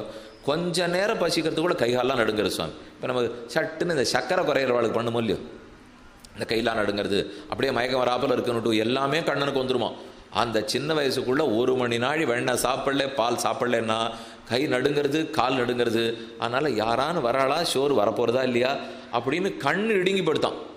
அந்த பசியிலே கண்ணு பஞ்சடைஞ்சு போய் இப்படி கண்ணை வச்சு ஆறான்னு நம்ம கொண்டு வர அந்த கடைசியில் ஒரு கலையம் தெரிஞ்சுது, நல்ல வேளை நமக்கு சோறு வருது அப்படின்னு ரொம்ப திருப்தி. எல்லா பெண்களும் கொண்டு வச்சுட்டா வேர்த்து பசித்து வயிறசைந்து வேண்டடிசில் உண்ணும்போது ஈதென்னு பார்த்திருந்து நெடுநோக்கு கொள்ளும் பத்த விலோசனத்துக்கு என்னை உய்த்திடுமின். என்ன அழகான போஷரம். வேண்டடிசில் உண்ணும் போது அந்த சோறை சாப்பிடணுன்னு கண்ணனுக்கு ஆசை. என்னமோ சோரே தெரியாதா போலையும், சாப்பிட்டா தான் வாழுமா போலையும், இவ்வளவுதான் சோறா போலையும், யாரோ நாம் கொடுக்குற 2 விஷயத்துக்கு எவ்வளவு காத்துண்டு வாங்கி கொள்ளுகிறான். வந்திருந்த பிள்ளைகளுக்கெல்லாம் அன்னத்தை பகிர்ந்து கொடுத்தார். அது அன்னதானம் செய்தது. அம்பரமே தண்ணீரே சோரே அறம் செய்யும் எம்பெருமான் நந்தகோபாலா எழுந்திராய். அப்போ கண்ணன் இந்த தானம்லாம் பண்ணியிருக்கிறதுனாலே கண்ணனுடைய திரு தகப்பனாரா இருக்கிறவர் கண்டிப்பாக இந்த தானங்களை பண்ணியிருப்பார். அதனால தான் நந்தகோபாலன் செய்தார்னு கூப்பிட்டாள். அறம் செய்யும் எம்பெருமான் நந்தகோபாலா. அறம் செய்யும்னா தர்மம் செய்யும். தர்மம் தசரதனும் ராமன் பிறந்ததற்காக தர்மம் செய்தார். ஆனால் அவர் 60,000 வருஷம் தபஸ் பண்ணி பெத்த குழந்தை, அதுக்கு அவர் பண்ணணுங்கிற நிர்பந்தம். ஆனால் அந்த மாதிரி நந்தகோபாலனுக்கு நிர்பந்தம் இல்லை. ஏன்னா அவர் ஒன்றும் தவமிருந்து ரொம்ப நாள் கழித்து பெறலையே, மேலும் வந்து சேர்ந்த குழந்தைன்னா. அதனால் எடுத்த பேராளன் நந்தகோபந்தன் இன்னுயிர் சிறுவனேன்னு ஆழ்வாருடைய பாசுரம். அவர் எப்படியுமே அது சொத்தா கையில் இருக்குது. தசரத நாட்டம் நொந்து பெற்றவரெல்லாம் இல்லை. அதனால் அவரை போல இவர் தர்மம் பண்ணலே, அறம் செய்யும் பண்ணணுங்கிறதுக்காக அறத்தை செய்கிறார். அம்பரமே தண்ணீரே சோரே ஒன்னொன்னு கொடுன்னு கேட்கறதுக்கு என்ன அர்த்தம்? உண்ணும் சோறு பருகு நீர் தின்னும் வெத்திலையும் எல்லாம் கண்ணன். உண்ணும் சோறு, சோறுண்டாத்தான் வளர முடியும். தண்ணீர் குடித்தா தான் வாழவே முடியும். வெத்தலை பாக்கு போண்டா தான் சந்தோஷமாக இருக்கும்னு தெரியும். அப்போ இந்த 3 தாரகம் போஷகம் போக்கியம். ஒன்று தாரகம் அடிப்படை ஆதாரம் தேவை, அடுத்து போஷகம் உண்ண உணவு, அதுக்கப்புறம் போக்கியம் வெற்றிலை பாக்கு. இந்த 3மே கண்ணன் தான். இதுதான் ஆழ்வார்களுடைய அபிப்பிராயம். உண்ணும் சோறு தனியாக தேடி போக வேண்டாம், தின்னும் வெத்திலை தனியாக தேடி போக வேண்டாம், அதே போல் பருகு நீர் தனியாக தேடி போக வேண்டாம். அனைத்தும் கண்ணன். கண்ணனே நமக்கு வாசுதேவ சர்வமிதி ச மகாத்மா சுதுர்லபக. வாசுதேவனே எல்லாம்னு சொல்லக்கூடிய மகாத்மாவை தேடி தேடி பார்க்கிறேன் அர்ஜுனா, கிட்டவில்லை. இது கண்ணனுடைய கீதா ஸ்லோகம். வாசுதேவ சர்வம்னா என்ன அர்த்தம்? அவரே சோறு, அவரே நீர், அவரே போக்கியமான வெற்றிலை பார்க்கு. ஆகவே எங்களுக்கு கண்ணனையே கொடுத்து விட வேண்டும் ஆண்டாள் பிரார்த்தித்தாள். எம்பெருமான் நந்தகோபாலா எழுந்திராய். கண்ணனையே எங்களுக்கு கொடுத்தவரானபடியால் எம்பெருமான் நீ. எம் பெருமான், பெருமான் மட்டும் சொல்லாமல் எம் பெருமான் எதுக்கு சொல்கிறாருனால், சாமான்யமாக பெண்களுக்கு தானம் பண்ணுவா. இப்போ பெண்களுக்கு தானம் வேணுமோ இல்லையோ, நான் வேத விற்பனைகளை கூட்டு காத்து வச்சு தானம் பண்ணுவா. எந்த இடத்துல போனாலும் தானம் வாங்கிக்கிறது ஆண்கள் தானே வாங்கிக்கிறா. அப்படி ஒன்றும் பெண்கள் தானம் வாங்கிக்கிறதாவே தெரியலையே, தேவையும் இல்லை, அவர்களுக்கு இவா கொடுக்கறதும் இல்லை. அப்போ எங்களுக்கு யாரும் தானம் கொடுக்க மாட்டா. எம் பெருமான் நந்தகோபாலனே உமக்கு மட்டும்தான் ஒரு பெருமை. பெண்களுக்கு தானம் கொடுத்த வள்ளல்ங்கிற பட்டம் அவருக்கு தானம். மற்ற யாருக்கும் அந்த பேர் கிடையாதுன்னா, எல்லாம் ஆண்களாக வரா தானம் வாங்கிக்கிறா போய்ட்றா. பெண்களுக்கு எங்கே தானம் கிடைக்கிறது சொல்லுங்கள்? அதுவும் ஏதோ சுமங்கலி பிரார்த்தனைன்னு பண்ணச்சே வெற்றலை வாக்கு வேட்டின்னு வச்சு கொடுப்பாளே தவிர அது ஒன்றும் தான கணக்கிலேயே கிடையாது. அது ஒரு பிரார்த்தனைக்கு வச்சு தரா. அப்போ எல்லாரும் ஆண்களுக்கு தான் கொடுத்துருப்பா. ஆனால் நந்தகோபாலன் ஒரு பேர் வாங்கிவிட்டார், எம் பெருமான். ஏன் எம் பெருமான்னா, பெண்களுக்கு தானம் கொடுத்தவர் எம்பெருமானம். எம்பெருமான் நந்தகோபாலா எழுந்திராய். கொம்பனார்க்கெல்லாம் கொழுந்தே குலவிளக்கேன். பெண்களுக்கும் கொடுத்தீர் தாராகா பித்திருக்கிருத்தாயித்தின்னு உதாகரிக்கிறார். இப்போ ஆண்டாள் நந்தகோபால இடத்துல கேட்கறது, நீரே பார்த்து கண்ணனை எங்களுக்கு கொடுத்துடும். அது எதற்காகனால், சீதைக்கு எப்பவுமே ஒரு பெருமையா, நம்ம மாமனார் பார்த்து பண்ணி வைத்த கல்யாணம். ருக்மிணிக்கு அந்த பெருமை கிடையாதான். ஏன்னா கண்ணன் அழைச்சின்னு போய் பண்ணிட்ட கல்யாணம். இவராக கூட்டின்னு போயிட்டார், ராட்சச விவாகம் பண்ணி விட்டார். அதனால் ருக்மிணி தேவிக்கு ஒரு குறை தான். நாம் சீதையாக பிறந்திருக்கிறச்சே இந்த குறை இல்லை. பார்த்து பார்த்து மாமனார் கல்யாணம் பண்ணி வச்சார். தன்னை எங்கே அறிமுகப்படுத்தினாலும் சீதை திருப்தியாக சொல்லிப்படலாம், தாராகா பித்திருக்கிருத்தாயித்தி, என்னை பார்த்து கல்யாணம் பண்ணி வச்சிருக்கா, பேசி மனம் முடித்து வைத்தார்கள்னு. ஆனால் ருக்மிணி அதுக்கு ரொம்ப கஷ்டப்பட்டு படம், என்னை அழைச்சின்னு போய் கல்யாணம் பண்ணிவிட்டார். அவர் வாஸ்தவம், நான் தான் கடிதாசியே போட்டேன். 7 ஸ்லோகம் எழுதி விட்டதே ருக்மிணி தான், வர சொன்னதே ருக்மிணி தான். அதற்காகத்தான் பருவான் வந்தால் ராட்சச விதானம் பண்ணிவிட்டார். இப்போ ஆண்டாள் சொல்கிறது, ருக்மிணி கல்யாணம் நடந்தாப்புறம் நம்ம கல்யாணம் நடக்க வேண்டாம், சீதை நடந்தாப்புல நமக்கு நடக்கட்டும். ஆகவே மாமனாரே நீரே பார்த்து பிள்ளைய கொடுத்துடும். நீர் பார்த்து பிள்ளைய பண்ணி வச்சுட்டீர்னா அப்போ சீதை கல்யாணம் நடந்தா போல தானே. தாராகா பித்திருக்கிருத்தாயித்தின்னு அந்த பெருமைக்காக பிரமாணம் உதாகரித்தார். எம்பெருமான் நந்தகோபாலாய் எழுந்திராய். நந்தகோபாலன் எழுந்துட்டார். அவர் உணர்ந்து சரி நீங்கள்லாம் அடுத்த கட்டுக்கு போகலான்னு அனுப்பிச்சு வச்சார். இனி அடுத்த கட்டில் கொம்பனார்க்கெல்லாம் கொழுந்தே குலவிளக்கே எம்பெருமாட்டி அசோதாய் அறிவுராய். கொம்பனார் வஞ்சிக்கொம்பு போன்ற அழகானவர்கள், அவ எல்லாருக்கும் கொழுந்தா இருக்கியே, குலவிளக்கா இருக்கியே. அப்போ கொழுந்தும் அவள், குலவிளக்கும் அவர். ஆயர் கொழுந்து அவரால் புடையுண்ணும் ஆயர் கொழுந்தைன்னு ஆழ்வார் பாசுரம். அப்போ ஆயர் கொழுந்தாவும் கண்ணனா இருக்கார், ஆயர் குலத்தினில் தோன்றும் அணிவிளக்காவும் கண்ணனா இருக்கார். ரெண்டு பாட்டு பாருங்க. ஆயர் கொழுந்து கண்ணன், ஆயர் குலத்தினில் தோன்றும் அணிவிளக்கு கண்ணன். அப்போ கண்ணனை பெற்றவள் எப்படி இருக்கணும்? கொம்பனார்க்கெல்லாம் கொழுந்தாகவும் குலவிளக்காகவும் இருக்கணும் இல்லையோ? அப்போ எல்லாருக்கும் கொழுந்தா யசோதை இருக்கிறாள், எல்லாருக்கும் குல விளக்காகவும் யசோதை உள்ளார். குலவிளக்கே எம்பெருமாட்டி அசோதாய் அறிவுராய். அவள் நடுவில் படுத்திருக்கிறாள். இந்த பக்கத்தில் நந்தகோபாலம், அந்த பக்கத்தில் கண்ணன். அவன் நடுவில் இருக்கிறத பார்த்தாள் ஒரு சம்பந்தம் நன்னா தெரியுது. அழகா பராசர பட்டர் ஒரு ஸ்லோகத்தில் சாதிக்கிறார். ஜனன பவன பிரீத்தியா துக்தார்ணவம் பகுமன்யசே ஜனன தெய்த பிரேம்னா புஷ்ணாசிதத் பரமம் பதம். பிறந்தது மகாலட்சுமி தாயார் திருப்பார்கடலில். ஸ்ரீரங்கநாச்சியார் பிறந்தது எங்கே? திருப்பார்கடலில் தான் அவள் அவதரித்தாள். அப்படின்னா ஜனன பவன பிரீத்தியா துக்தார்ணவம் பகுமன்யசே. துக்தார்ணவங்கிறது பார்க்கடல். தாயார் காவேரி தேவியா. இந்த காவேரி போய் சேர்றது கடல்லையோ இல்லையோ? கடல் தான் தந்தையான். இவா ரெண்டு பேருக்கும் பிறந்தவ தான் ஸ்ரீரங்கன் ஆச்சியாராம். இன்னைக்கு ஸ்ரீரங்கத்திலே ஆஹா ஓஹோன்னு அத்தியனோத்சவம் ஆரம்பிச்சுட்டா. பகல் 10 உற்சவம், முதல் திருநாள் உற்சவம் ஆரம்பிச்சாச்சு. 21 நாள் உற்சவங்கள் முடிந்தால் அப்புறம் தாயார் உற்சவம். தாயாருக்கு மறுபடியும் முழு அத்தியனோத்சவம் 4000 பாசுரங்கையும் கேட்கிறாள். அந்த ஸ்ரீரங்கநாச்சியார் அவதரித்ததே கடலில். கடலரசன்தான் தந்தை, காவேரி தான் தாயார். இவா ரெண்டு பேருக்கும் பிறந்து மணவாள பிள்ளை அழகிய மணவாளனுக்கு கல்யாணம் பண்ணி கொடுத்துட்டா. அதனால தான் பெண்ணை கொடுத்தப்புறம் கொஞ்சம் சுற்றியே அந்த வீட்டை வரக்கூடாதுன்னு ஒன்று சொல்லுவாள். இந்த வம்பு தும்பு சண்டை இருக்கக்கூடாதுன்னு வச்சுங்க. பெண்ணை கல்யாணம் பண்ணி கொடுத்தாச்சுன்னா கொஞ்சமான ஒதுங்கி இருக்கணும். ஆனால் காவேரி தாயாருக்கு அந்த உண்மை புரியல. பெண்ணை கல்யாணம் பண்ணி கொடுத்துட்டு ஸ்ரீரங்கத்தை சுற்றியே வந்துட்டு இல்லை. வடதிரு காவேரி தெந்திரு காவேரி உபய காவேரி மத்தியத்தில் தான் பெருமாள் சயனிச்சுட்டு இருக்கார். வரச்சே காவேரி அடிச்சு போறேன்னு வருமா, அதே கிழக்கு பக்கம் போறச்சே மறுபடியும் அடிச்சு போறேன்னு ஓடுமா. ஏன்னா பொண்ணு மாப்பிள்ளைய போகிறோன்னு உத்வேகமா.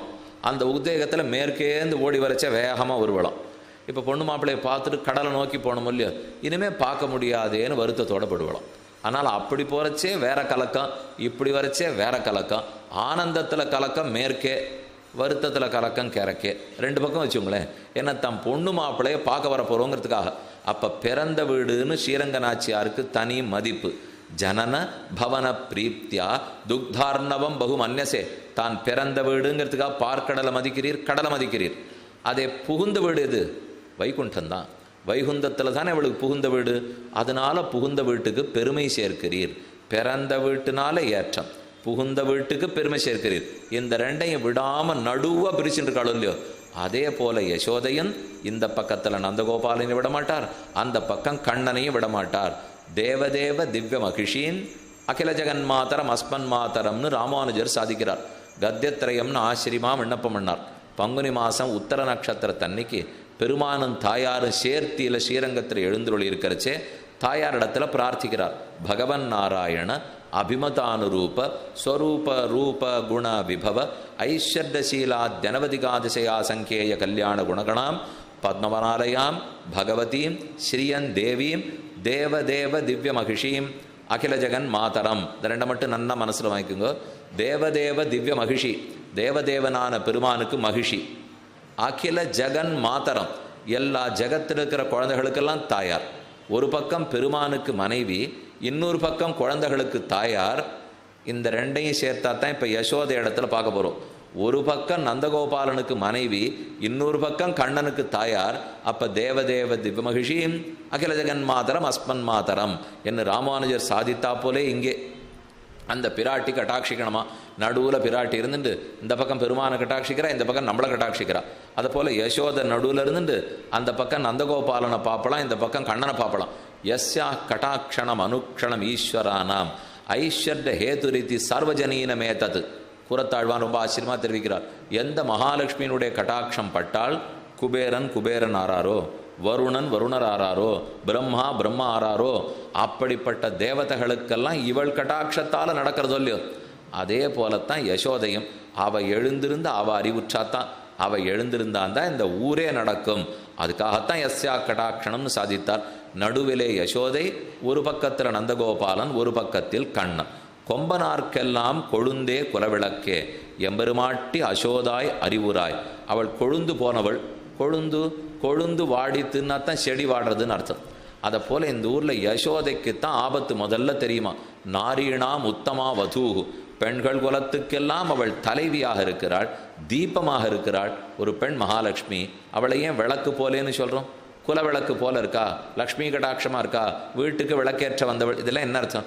ரொம்ப நாளாக வச்சனம் கேட்டுட்டே இருக்கும் இதெல்லாம். இது வீட்டுக்கு விளக்கேற்ற வந்தவள் லக்ஷ்மி கடாட்சத்தோடு இருக்கா. குலவிளக்குன்னு சொல்கிறோம். என்ன, விளக்குக்கு ஒரு காரியம் உண்டு. விளக்கு தன்னைத்தானேவும் பிரகாசப்படுத்திக்கணும், தன்னை சுற்றி இருக்கிறதையும் பிரகாசப்படுத்தணும், தப்பாக காட்டிவிடக்கூடாது.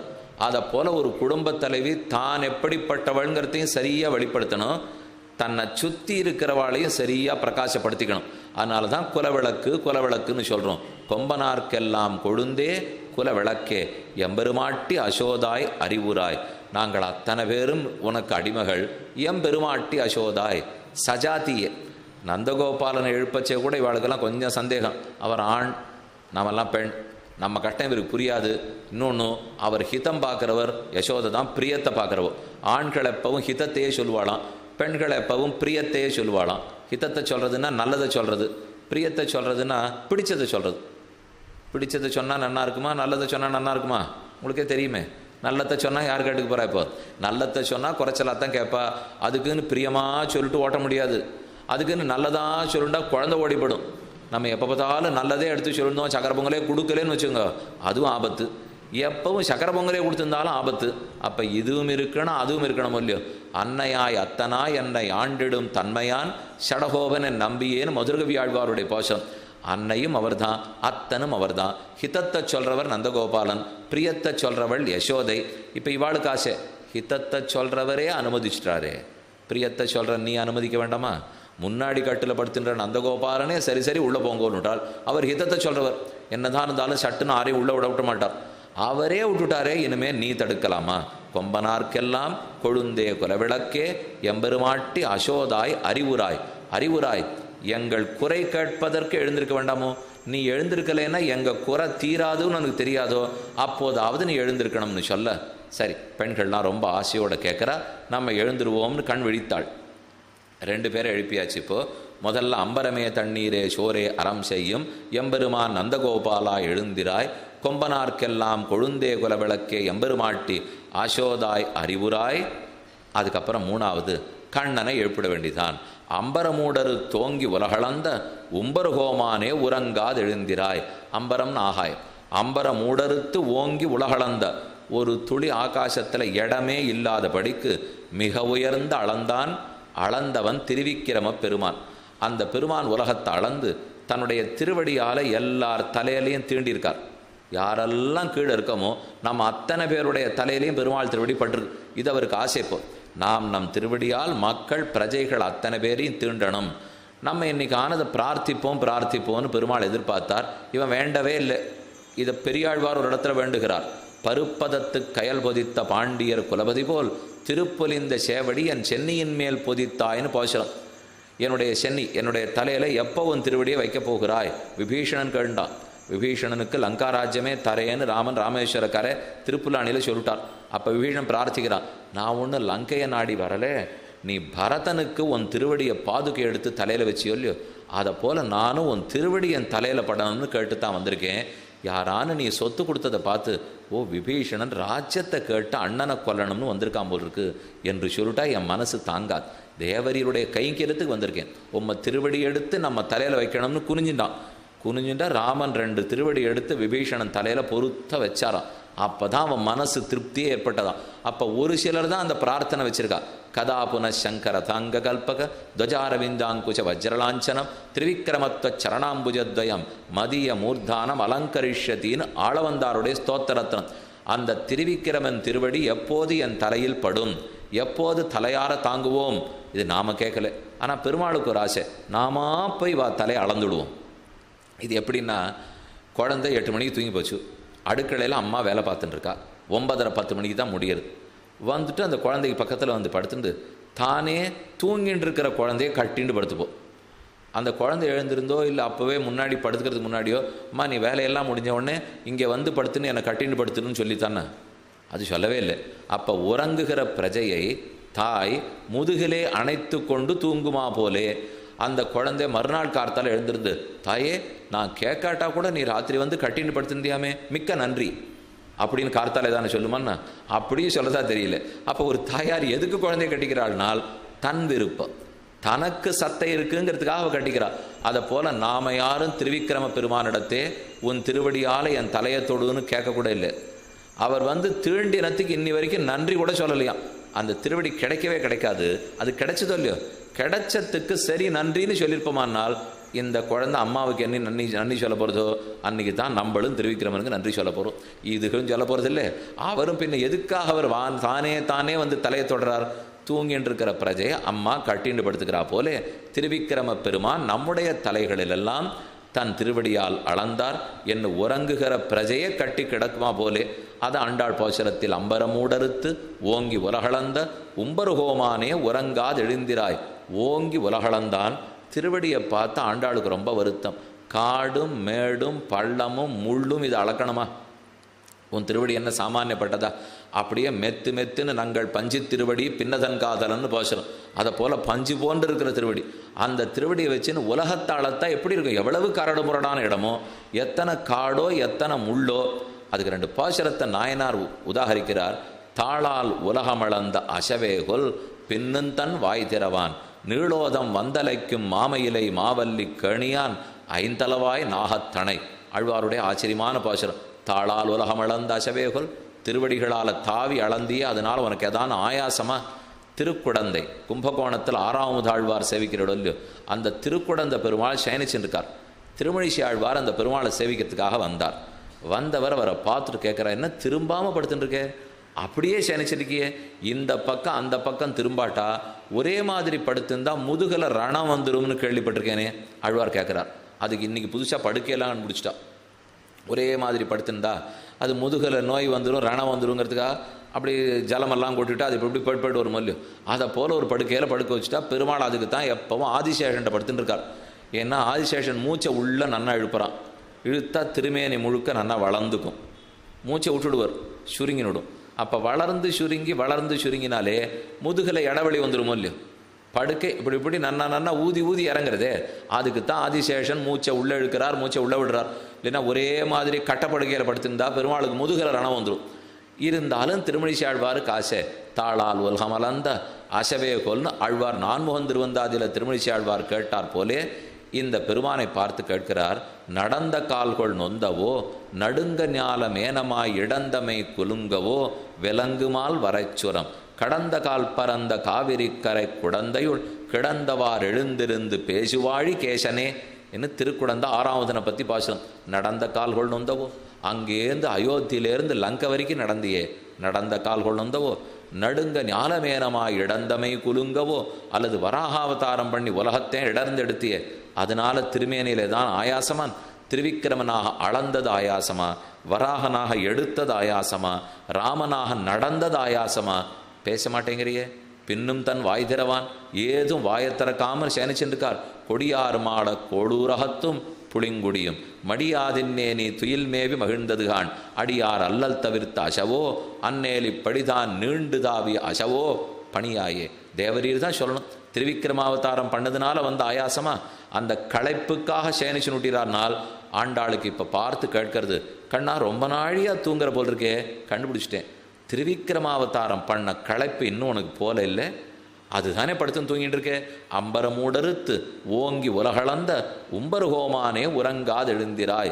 இப்படி அப்படி திரும்பாமல் அப்படியே கிடந்த நாள் கிடந்தாய் எத்தனை காலம் கிடத்தி உன் திருவுடம்பு அசையன்னு போசம். இந்த கிடந்த நாள் இப்படியே கிடக்கிறையே, உன் உடம்பு ஒரு நாள் அப்படி இப்படி திரும்பாதா? திரும்பாட்டா விரணம் வந்துடாதா? பெருமாளப்ப கேட்குறார். இது அர்ச்சாவதாரம் நமக்கு தெரியாத ஆழ்வீர். அர்ச்சைன்னா விக்கிரகம். விக்கிரக பெருமாளைங்கான்னு திரும்பி படுத்துப்பாரா? ராமன் படுத்துப்பார், கண்ணன் திருப்புவார். விக்கிரக பெருமாளுக்கு ரண வேற வருமானால் ஆழ்வார்களுக்கு அதெல்லாம் புரியாது.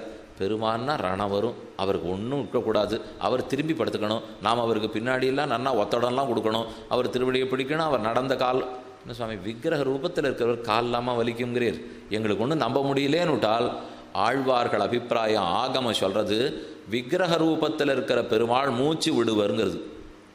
நாம் பார்த்தா ஒத்துக்குமா? ஆனால் ஆகம ஒத்துக்கிறது. அதனால தான் கண் திறக்கிறது உண்டு, பிராண பிரதிஷ்டை உண்டு. சம்பிரோக்ஷணம் நடக்கிற காலத்தில் பேசி பார்த்தா பெருமானுக்கு கண்ணு திறப்பா, பிராண பிரதிஷ்டை பண்ணுவா. அப்படி தான் நாச்சியார் கோவிலில் இருக்கிற கருடன் பிராண பிரதிஷ்டை பண்ணாச்சே பறக்கவே ஆரம்பிச்சிட்டார். அதுக்கப்புறம் அவரை தட்டித்தான் இப்போ கல்கருடனா வாகனமாக உட்காந்து வச்சிருக்கா. அதனால் விக்கிரகம்னு சொன்னால் உயிரோட்டம் இல்லைன்னு நினச்சிக்கவே கூடாது. அதனால தான் ஒரு கலாகிருஷ்ணம் பண்ணுறா பாருங்க, பாலாலையெல்லாம் பண்ணச்சே இந்த பெருமாள் அப்படியே பின்னாடி படமாக வரைஞ்சி வச்சுருவா. இந்த சக்தி அந்த படத்தில் ஏற்ற முடியும். கும்பத்தில் தீர்த்தத்தை ஆவாகனம் பண்ண முடியும். அந்த தீர்த்தத்தை திரும்ப புரோக்ஷிக்கச்சே மறுபடியும் அந்த பெருமாளுக்குள்ளே சக்தி போகிறது. இத்தனையும் ஆகமத்தில் ஒத்துக்கொள்ளப்பட்டிருக்கு. அதனால் நாம் ஏதோ விக்கிரகம் பேச மாட்டார் திரும்ப மாட்டார்னா நினச்சிக்கவே கூடாது. அதனால தான் ஆழ்வார்கள் பிரார்த்தனையோ நடந்த கால்கள் நொந்தவோ நடுங்க ஞால மேனமாய் இடந்தமை குலுங்கவோ ஆக தேவரீர் இப்படி திருவடிகளை காடும் மேடும் கொண்டு அளந்ததே ஆயாசத்தினால தான் படுத்துருக்கிறா. அம்பரமூடறுத்து ஓங்கி உலகளந்த உம்பருகோமானே உறங்காது எழுந்திராய், உறங்காது எழுந்திராய், நீ தூங்காதே எழுந்திருந்து வா. கண்ணன் பேசாமல் படுத்துட்டுருக்கார். அவர் உண்மையை கண்டுபிடிச்சிட்டார். ஏன்னா பக்கத்தில் இருக்கிற ஆதிசேஷன் பலராமனை கூப்பிடலே அப்படிங்கிறதுனாலே. ஆனால் ஆண்டாள் நினைக்கிறது இப்போ, ஓஹோ ஆண்களாக வாமனமூர்த்திகிட்ட பிரார்த்தித்தா தான் அவர் நடந்து காட்டுவர் போல் இருக்கு, பெண்களாக வந்தால் நடக்க மாட்டார் போல் இருக்கு. ஏன்னா அவருக்கு நடத்தினார் இல்லையோ. அப்போ ஆண்கள் வந்தால் பண்ணுறார். அதை வச்சுருந்தா உம்பர் ஹோமானேன்னு சற்று குத்தல். உம்பர் ஹோமானேன்னு என்ன குத்தல்னால், ஒரு வீட்டில் கணவன் இருக்காருன்னு வச்சுங்க, அவர் ஊர்க்காரியன்னா ஓடி ஓடி தலையை திறந்து செய்வர். ஆனால் வீட்டுக்காரியத்தை பார்க்கவே மாட்டார். இது பல பேர்கிட்ட இருக்கிற குறை தானே. அப்படி இருக்கிறச்சே இப்போ நம்ம வீட்டுக்காரான விருந்தாளிகள் வந்துட்டு இருக்கிறச்சே மனைவி பேசிட்டு இருக்கிறச்சே இந்த காரியம் நடத்தியாச்சா அப்படின்னு வந்திருக்கிற ஆண் கேட்குறாருன்னு வச்சுங்க. அப்போ இப்போ பளிச்சுன்னு பதில் சொல்லணும்னா என்ன தெரியுமா சொல்லணும், அது ஊர்க்காரியம் இல்லையே இப்படின்னு இழுத்தா என்ன அர்த்தம்? அப்படின்னா இவர் ஊர்க்காரியம் தான் பண்ணுவார், வீட்டுக்காரியம் பண்ண மாட்டார்னு அர்த்தம். அதை போல இப்போ ஆண்டாள் பாசுரத்தில் உம்பர் ஹோமானே உறங்காது எழுந்திராய், தேவர்களுக்கு தலைவனே, தேவர்களுக்கு தலைவனேன்னா தேவகாரியமே பண்ணுறவரே அந்தப்புற காரியம் பார்க்காதவரேன்னு அர்த்தம். இதனால தான் தேவகாரியம் பண்ணவர்னா உம்பர் ஹோமான். இது பொதுவாக வேடிக்கையாக சம்பிரதாயத்திலே சொல்கிறது வழக்கம். உம்பர் ஹோமானேன்னு சொன்னால் ஊர்க்காரியம் பார்க்குறவர்னு அர்த்தம், வீட்டுக்காரியம் பார்க்க மாட்டார். இது கண்ணனை விட ராமன் நேர் எதிர். ராமனை பற்றி வால்மீகி சொல்கிறார், அவர் எப்பவும் வீட்டுக்காரியத்தையும் விட்டுட மாட்டாராம், வெளிக்காரியத்தையும் விட்டுடவே மாட்டாராம். ரக்ஷிதா ஜீவலோகஸ்ஸ ஸ்வஜனஸ்ய பரிரக்ஷிதா, ஜீவலோகம் உலக காரியம்லாம் பார்க்குறார், அந்த புற காரியத்தையும் விடவே மாட்டார். கண்ணன் அப்படி இல்லை, எதுக்கெடுத்தாலும் பாண்டவாள்கிட்ட போய் உட்காந்துருது. யார் அப்போ இத்தனை பேரை கல்யாணம் பண்ணிவிட்டு இங்கே துவாரகையில் விட்டுட்டு இவர் எப்போ பார்த்தாலும் இந்திரபிரஸ்தான் போயிருந்தால் ஆறு துவாரகையை பார்க்குறது, ஆறு அந்த புறத்தை பார்க்குறது. இது சின்ன வயசுலேயே இந்த பிள்ளை இப்படித்தான்னா, இது வயசானப்புறம் மட்டும் இல்லை, இப்போ அப்போவே இப்படித்தான். ஒரு காரியம் இவர் பார்க்க மாட்டார். உம்பர் ஹோமானே உறங்காது எழுந்திராய் செம்பர் கடலடி செல்வா பலதேவா. ஓஹோ, நீ அவர்களுக்கு போனது காரணம் புரிஞ்சுது. வேற பிரயோஜனத்தை நாட்டை இழந்தோம் சொத்தை இழந்தோன்னு கேட்டால் போகிறாய், ஆனால் உன்னை இழந்தோம்னு சொன்னால் வரமாட்டியோ. இப்போ ரெண்டு பேருக்கு வித்தியாசம் இருப்பாருங்க. வாமனமூர்த்தி போனது என்னத்தை மீட்டு கொடுக்கறதுக்காக, சொத்தை மீட்டு கொடுக்கறதுக்காக. இந்திரனுடைய 3 லோகத்தை பறித்தான் மகாபலி, அதை மீட்டு கொடுப்பதற்காக வாமனன் நடந்தார். இங்கே ஒன்றும் சொத்தை பற்றி பேச்சல்ல. இப்போ இங்கே ஆண்டாள் கேட்கறது, உன்னை இழந்திருக்கோ நீ வரணும். அப்போ இப்போ பிரார்த்தனை என்ன, வேற எத்தையோ இழந்தாத்தான் நீ போய் வாங்கி கொடுக்க போல் இருக்கு, உன்னை இழந்தா நீ வரமாட்டாயோ. ஆண்களாக இருந்தால் தான் உதவி பண்ணுவ போல் இருக்கு, பெண்களாக இருந்தால் நீ வரமாட்டாயோ. ஆகவே தான் பிரார்த்திக்கிறேன், அம்பரமூடறுத்து ஓங்கி உலகளந்த உம்பர் ஹோமானே. அன்னைக்கு திருவிக்கிரமாவதாரம் பண்ணியேன்ன உடனே சட்டுன்னு பெருமாள் நினச்சிக்கிறார். இப்போ என்ன உமக்காக திரும்ப திருவிக்கிரமாவதாரம் பண்ண சொல்கிறீரா? இல்லை இல்லை, அதை பண்ண சொல்லலை. ஆனால் திருவிக்கிரமாவதாரம் பண்ண திருவடியை எழுந்திருந்து காட்டுன்னு சொல்கிறேன். தேவரீர் இப்போ அவதாரம் பண்ணுன்னு சொல்லலை. இப்போ கோவர்தனோத்தரணம் கண்ணன் பண்ணினாரோ இல்லையோ, திருமங்கை ஆழ்வார் பிரார்த்திக்கிறார், ஓ மண்ணளந்த தாடாளா தன் குடந்த நராளா, ஓ மண்ணளந்த தாளாளா வரையெடுத்த தோளாளா. வரைனா மலை, இந்த பெரிய மலையை தூக்கி பிடிச்ச தோள் படைத்தவரே, திருவிக்கிரமனா தாவி அலைந்த திருவடி படைத்தவரே. அப்போ பெருமாள் வயலாளி மணவாளன் திருமங்கை ஆழ்வார் இடத்துல கேட்குறார், இப்போ என்ன பண்ண சொல்கிறீர்? திரும்ப ஒரு தரம் கோவர்தனகிரியை தூக்கி காட்ட சொல்கிறீரா, திரும்ப ஒரு தரம் திருவிக்கிரமனாக உலகத்தை தாவி அளந்து காட்ட சொல்கிறீரா, ஏது செய்ய சொல்லுகிறீர்? ஆழ்வார் வேண்டுகோள் ரெண்டும் நான் பண்ண சொல்லலை. நான் இப்போ சொல்கிறது, அளந்து காட்ட வேண்டாம், அளந்த திருவடிகளை காட்டினால் போதும். தூக்கி காட்ட வேண்டாம், தூக்கிய தோள்களை காட்டினால் போதும். இப்போ தோளை காட்டு, கோவர்தன மலையை தூக்க வேண்டாம். திருவடியை காட்டு, திருவிக்கிரமனை அளந்து காட்ட வேண்டாம். அப்படியும் பெருமாள் விடலை. நான் இப்போ திருவடியை மட்டும் காட்டினா அளந்தது உன் கண்ணுக்கு தெரியுமாண்ணா? நான் தோளை மட்டும் காட்டினா மலையை தூக்கினது உன் கண்ணுக்கு தெரியுமான்னு கேட்குறார். அதுக்கும் திருமங்கையாழ்வார் பதில் சொல்கிறார், எப்போ பார்த்தாலும் தோடு போட்டு பழகின காது தோட்டை கழட்டினாலும் அங்கே அந்த அளவு அடையாளம் தெரியறதா இல்லையா? அதை போல் நீ திருவிக்கிரமாவதாரம் பண்ணின திருவடி இப்போ வெறும் திருவடியை காட்டினாலும் அளந்தது தெரியுங்கிறாள் ஆண்டாள். நீ திருவடியை காட்டு, அளந்தத்தை நான் பார்த்துக்கிறேன், அப்படி தெரியுமானால். இப்போ நாங்கள் இங்கே திருமணட்டு இருக்கோமோ இல்லையோ, இது எப்போ குளிக்கிறச்சே அழிக்கிறோம், அழிக்கிறச்சே பார்த்தீங்கன்னா அப்படியே திருமணாட்டமே தான் நெத்தியில் இருக்கும். ஏன்னா இட்டு இட்டு இட்டு பழக்கம் இருக்கும் இல்லையோ. ஒன்றுமில்லாத ஒரு மனுஷன் 50 வருஷம் இட்டு இருந்ததுக்கே இப்படி இருந்ததுன்னா திருவிக்கிரமன் திருவடியில் அளந்தது தெரியாதா? எவ்வளவு அழகாக அளந்திருப்பார். அதை போல கோவர்தன கிரிதாரிக்கு தோள்களில் கோவர்தன மலையை தூக்கினது தெரியாதா? அந்த பழக்கம் அப்படியே இருக்குமோ இல்லையோ, அந்த அடையாளம் இருக்குங்கிறதுக்காக நீ ஒன்றும் சிரமப்பட வேண்டாம், எழுந்திராய். எழுந்திராய்னா கண்ணன் கேட்குறார், சமம் உனக்காக ஒரு காரியம் பண்ணுறது எவ்வளவு கட்டம் தெரியுமா? ஆண்டாள் திரும்ப கேட்குறாள், எங்களுக்காக நீ சுருங்கவும் வேண்டாம் பெருகவும் வேண்டாம், என்ன கட்டங்கிறா? வாமனமூர்த்தி காரியம் பண்ணணும்னா சுருங்க வேண்டியிருந்தது, சுருங்கி பெருக வேண்டியிருந்தது. அப்புறம் தானே இந்த காரியம் பண்ண முடிஞ்சது. சுருங்கணும் பெருகணும்னாலே காரியம் பார்த்தியே, எங்களுக்கு ஒன்றுமே பண்ண வேண்டாம், எழுந்திராய். அப்போ அம்பரமூடர் தோங்கி உலகளந்த உம்பர்கோமானே என்ன செய்ய வேண்டும்? அளக்க வேண்டாம், எழுந்திருந்தால் போதும். என்னை எழுந்திரு மட்டும்தானே பிரார்த்திக்கிறோம். உம்பர்கோமானே உழங்காது எழுந்திராய், தூங்காமல் எழுந்திரு. கண்ணன் கேட்குறார், நான் தூங்கினா உனக்கு என்ன இவ்வளவு வருத்தம்? என்ன அப்படி சொல்லிட்டீர்? உம்முடைய முன் அவதாரத்தில் தூங்கலேன்னு தானே உமக்கு பேரே கொடுத்தார் ஹனுமான். ஆண்டாள் திரும்ப கேட்டாள், தூங்கலேன்னு நமக்கு பேரா? அனித்ர சததம் ராமஹ சுப்தோபிச்ச நரோத்தமஹ சீதேதி மதுராம் வாணிம் வியாஹரன் அவபுத்தியத. இது ஆஞ்சநேய சுவாமி போய் சீதை நடத்துல பேசின்னு இருக்கார். முக்கியமான கட்டம் பெரியாழ்வார் திருமொழியிலே 3ஆம் பத்து 10ஆம் திருமொழி. அசோகவனத்தில் போய் ஹனுமாரும் சீதையும் பேசிக்கிறது. அப்போ சீத்தை கேட்குறா, நீ ராமனை பார்த்துட்டு வந்தேங்கிறதுக்கு என்னென்ன அடையாளம் வச்சுருக்கே சொல்லு.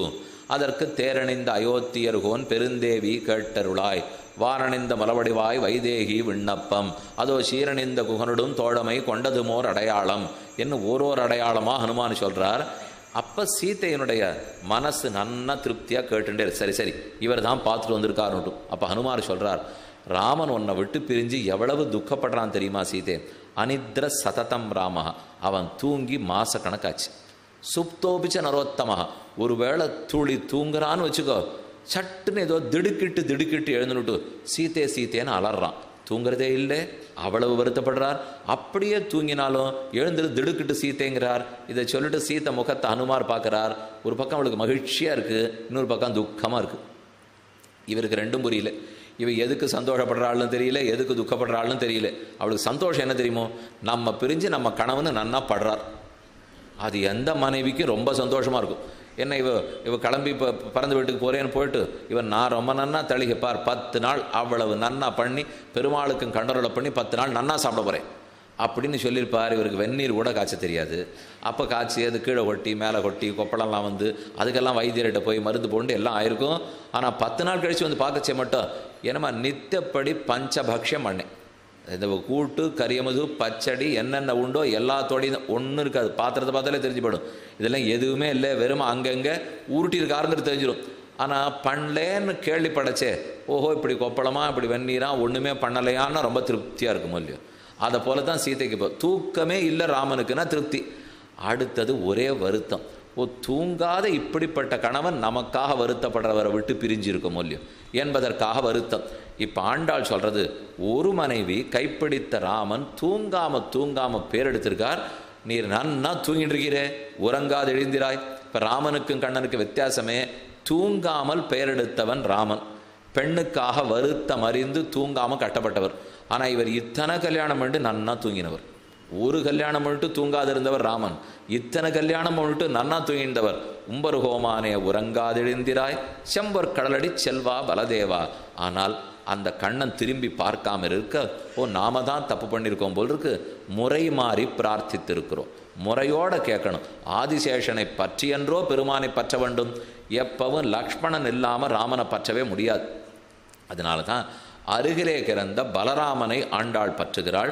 உம்பியும் நீயும் உறங்கேல் செம்பொர் கடலடி செல்வா பலதேவா பொற்கடல் அடிபடைத்த செல்வனே பலதேவனே உம்பியும் நீயும் முரங்கேல். எப்போ விபீஷணனுக்கா இருக்கட்டும், சுக்ரீவனுக்கா இருக்கட்டும், ஹனுமானுக்கா இருக்கட்டும், யாருக்கும் ராமன் கிடைச்சது யாரால்? லக்ஷ்மண சிபாரிசால். லக்ஷ்மணன் புருஷகாரம் பண்ணித்தானே கிடைச்சிருக்கார். அதோட இல்லை, லக்ஷ்மணன் இல்லாத பூலோகத்தில் ராமன் ஒரு நிமிஷம் கூட இருந்தது கிடையாது தெரியுமோ.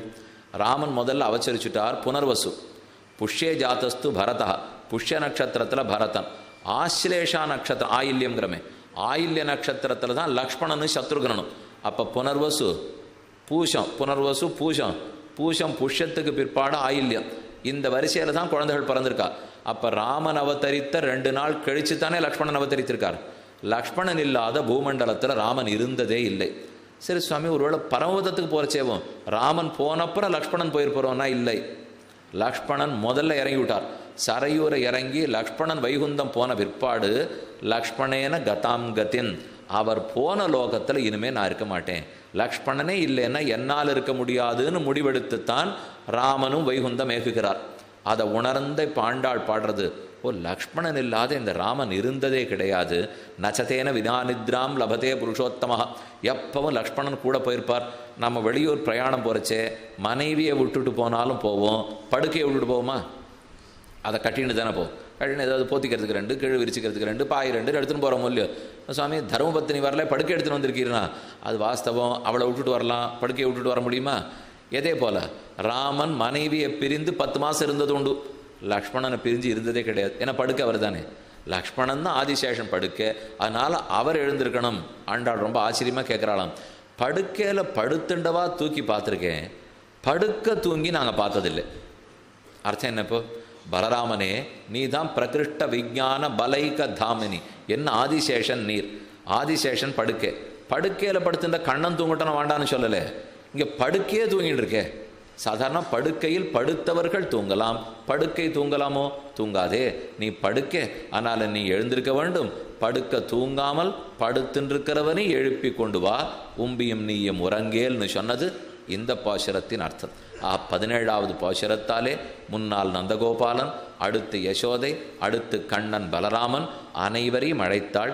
நாளிலேருந்து 3 பாசுரம் ரொம்ப ஆச்சரியமான பாசுரம். 3 நப்பின்ன பிராட்டியை முன்னிட்டு கொண்டு கண்ணனை பற்றும் பாசுரங்கள். என்னங்கிறதை நாளை காலை 7 மணிக்கு விண்ணப்பம் செய்கிறேன். இப்போது 17வது பாசுரத்தை அனுசந்திக்க பிரார்த்திக்கிறேன். அது முடிந்தவுடனே 2 நிமிஷம் இன்னைக்கு கார்த்தால சென்னையில் திருவல்லிக்கேணியில் இந்த ஆண்டு ஸ்ரீராமனின் பாதையில் நாட்காட்டி வெளியிட்டு விட்டோம். அதை இங்கேயும் வெளியிடணுங்கிறது ஆசை. 2 நிமிஷத்தில் அந்த நிகழ்ச்சி முடிஞ்சு போயிடும். இப்போ பாசுர அனுசந்தானம். அம்பரமே தண்ணீரே சோரே அறம் செய்யும் எம்பெருமான் நந்தகோபாலா எழுந்திராய், கொம்பனார்க்கெல்லாம் கொழுந்தே குலவிளக்கே எம்பெருமாட்டி அசோதாய் அறிவுராய், அம்பரமூடரு தோங்கி உலகளந்த உம்பருகோமானே உறங்காதெழுந்திராய், செம்பொற்கடலடி செல்வா பலதேவா உம்பியும் நீயும் உறங்கேல் ஓர் எம்பாவாய்.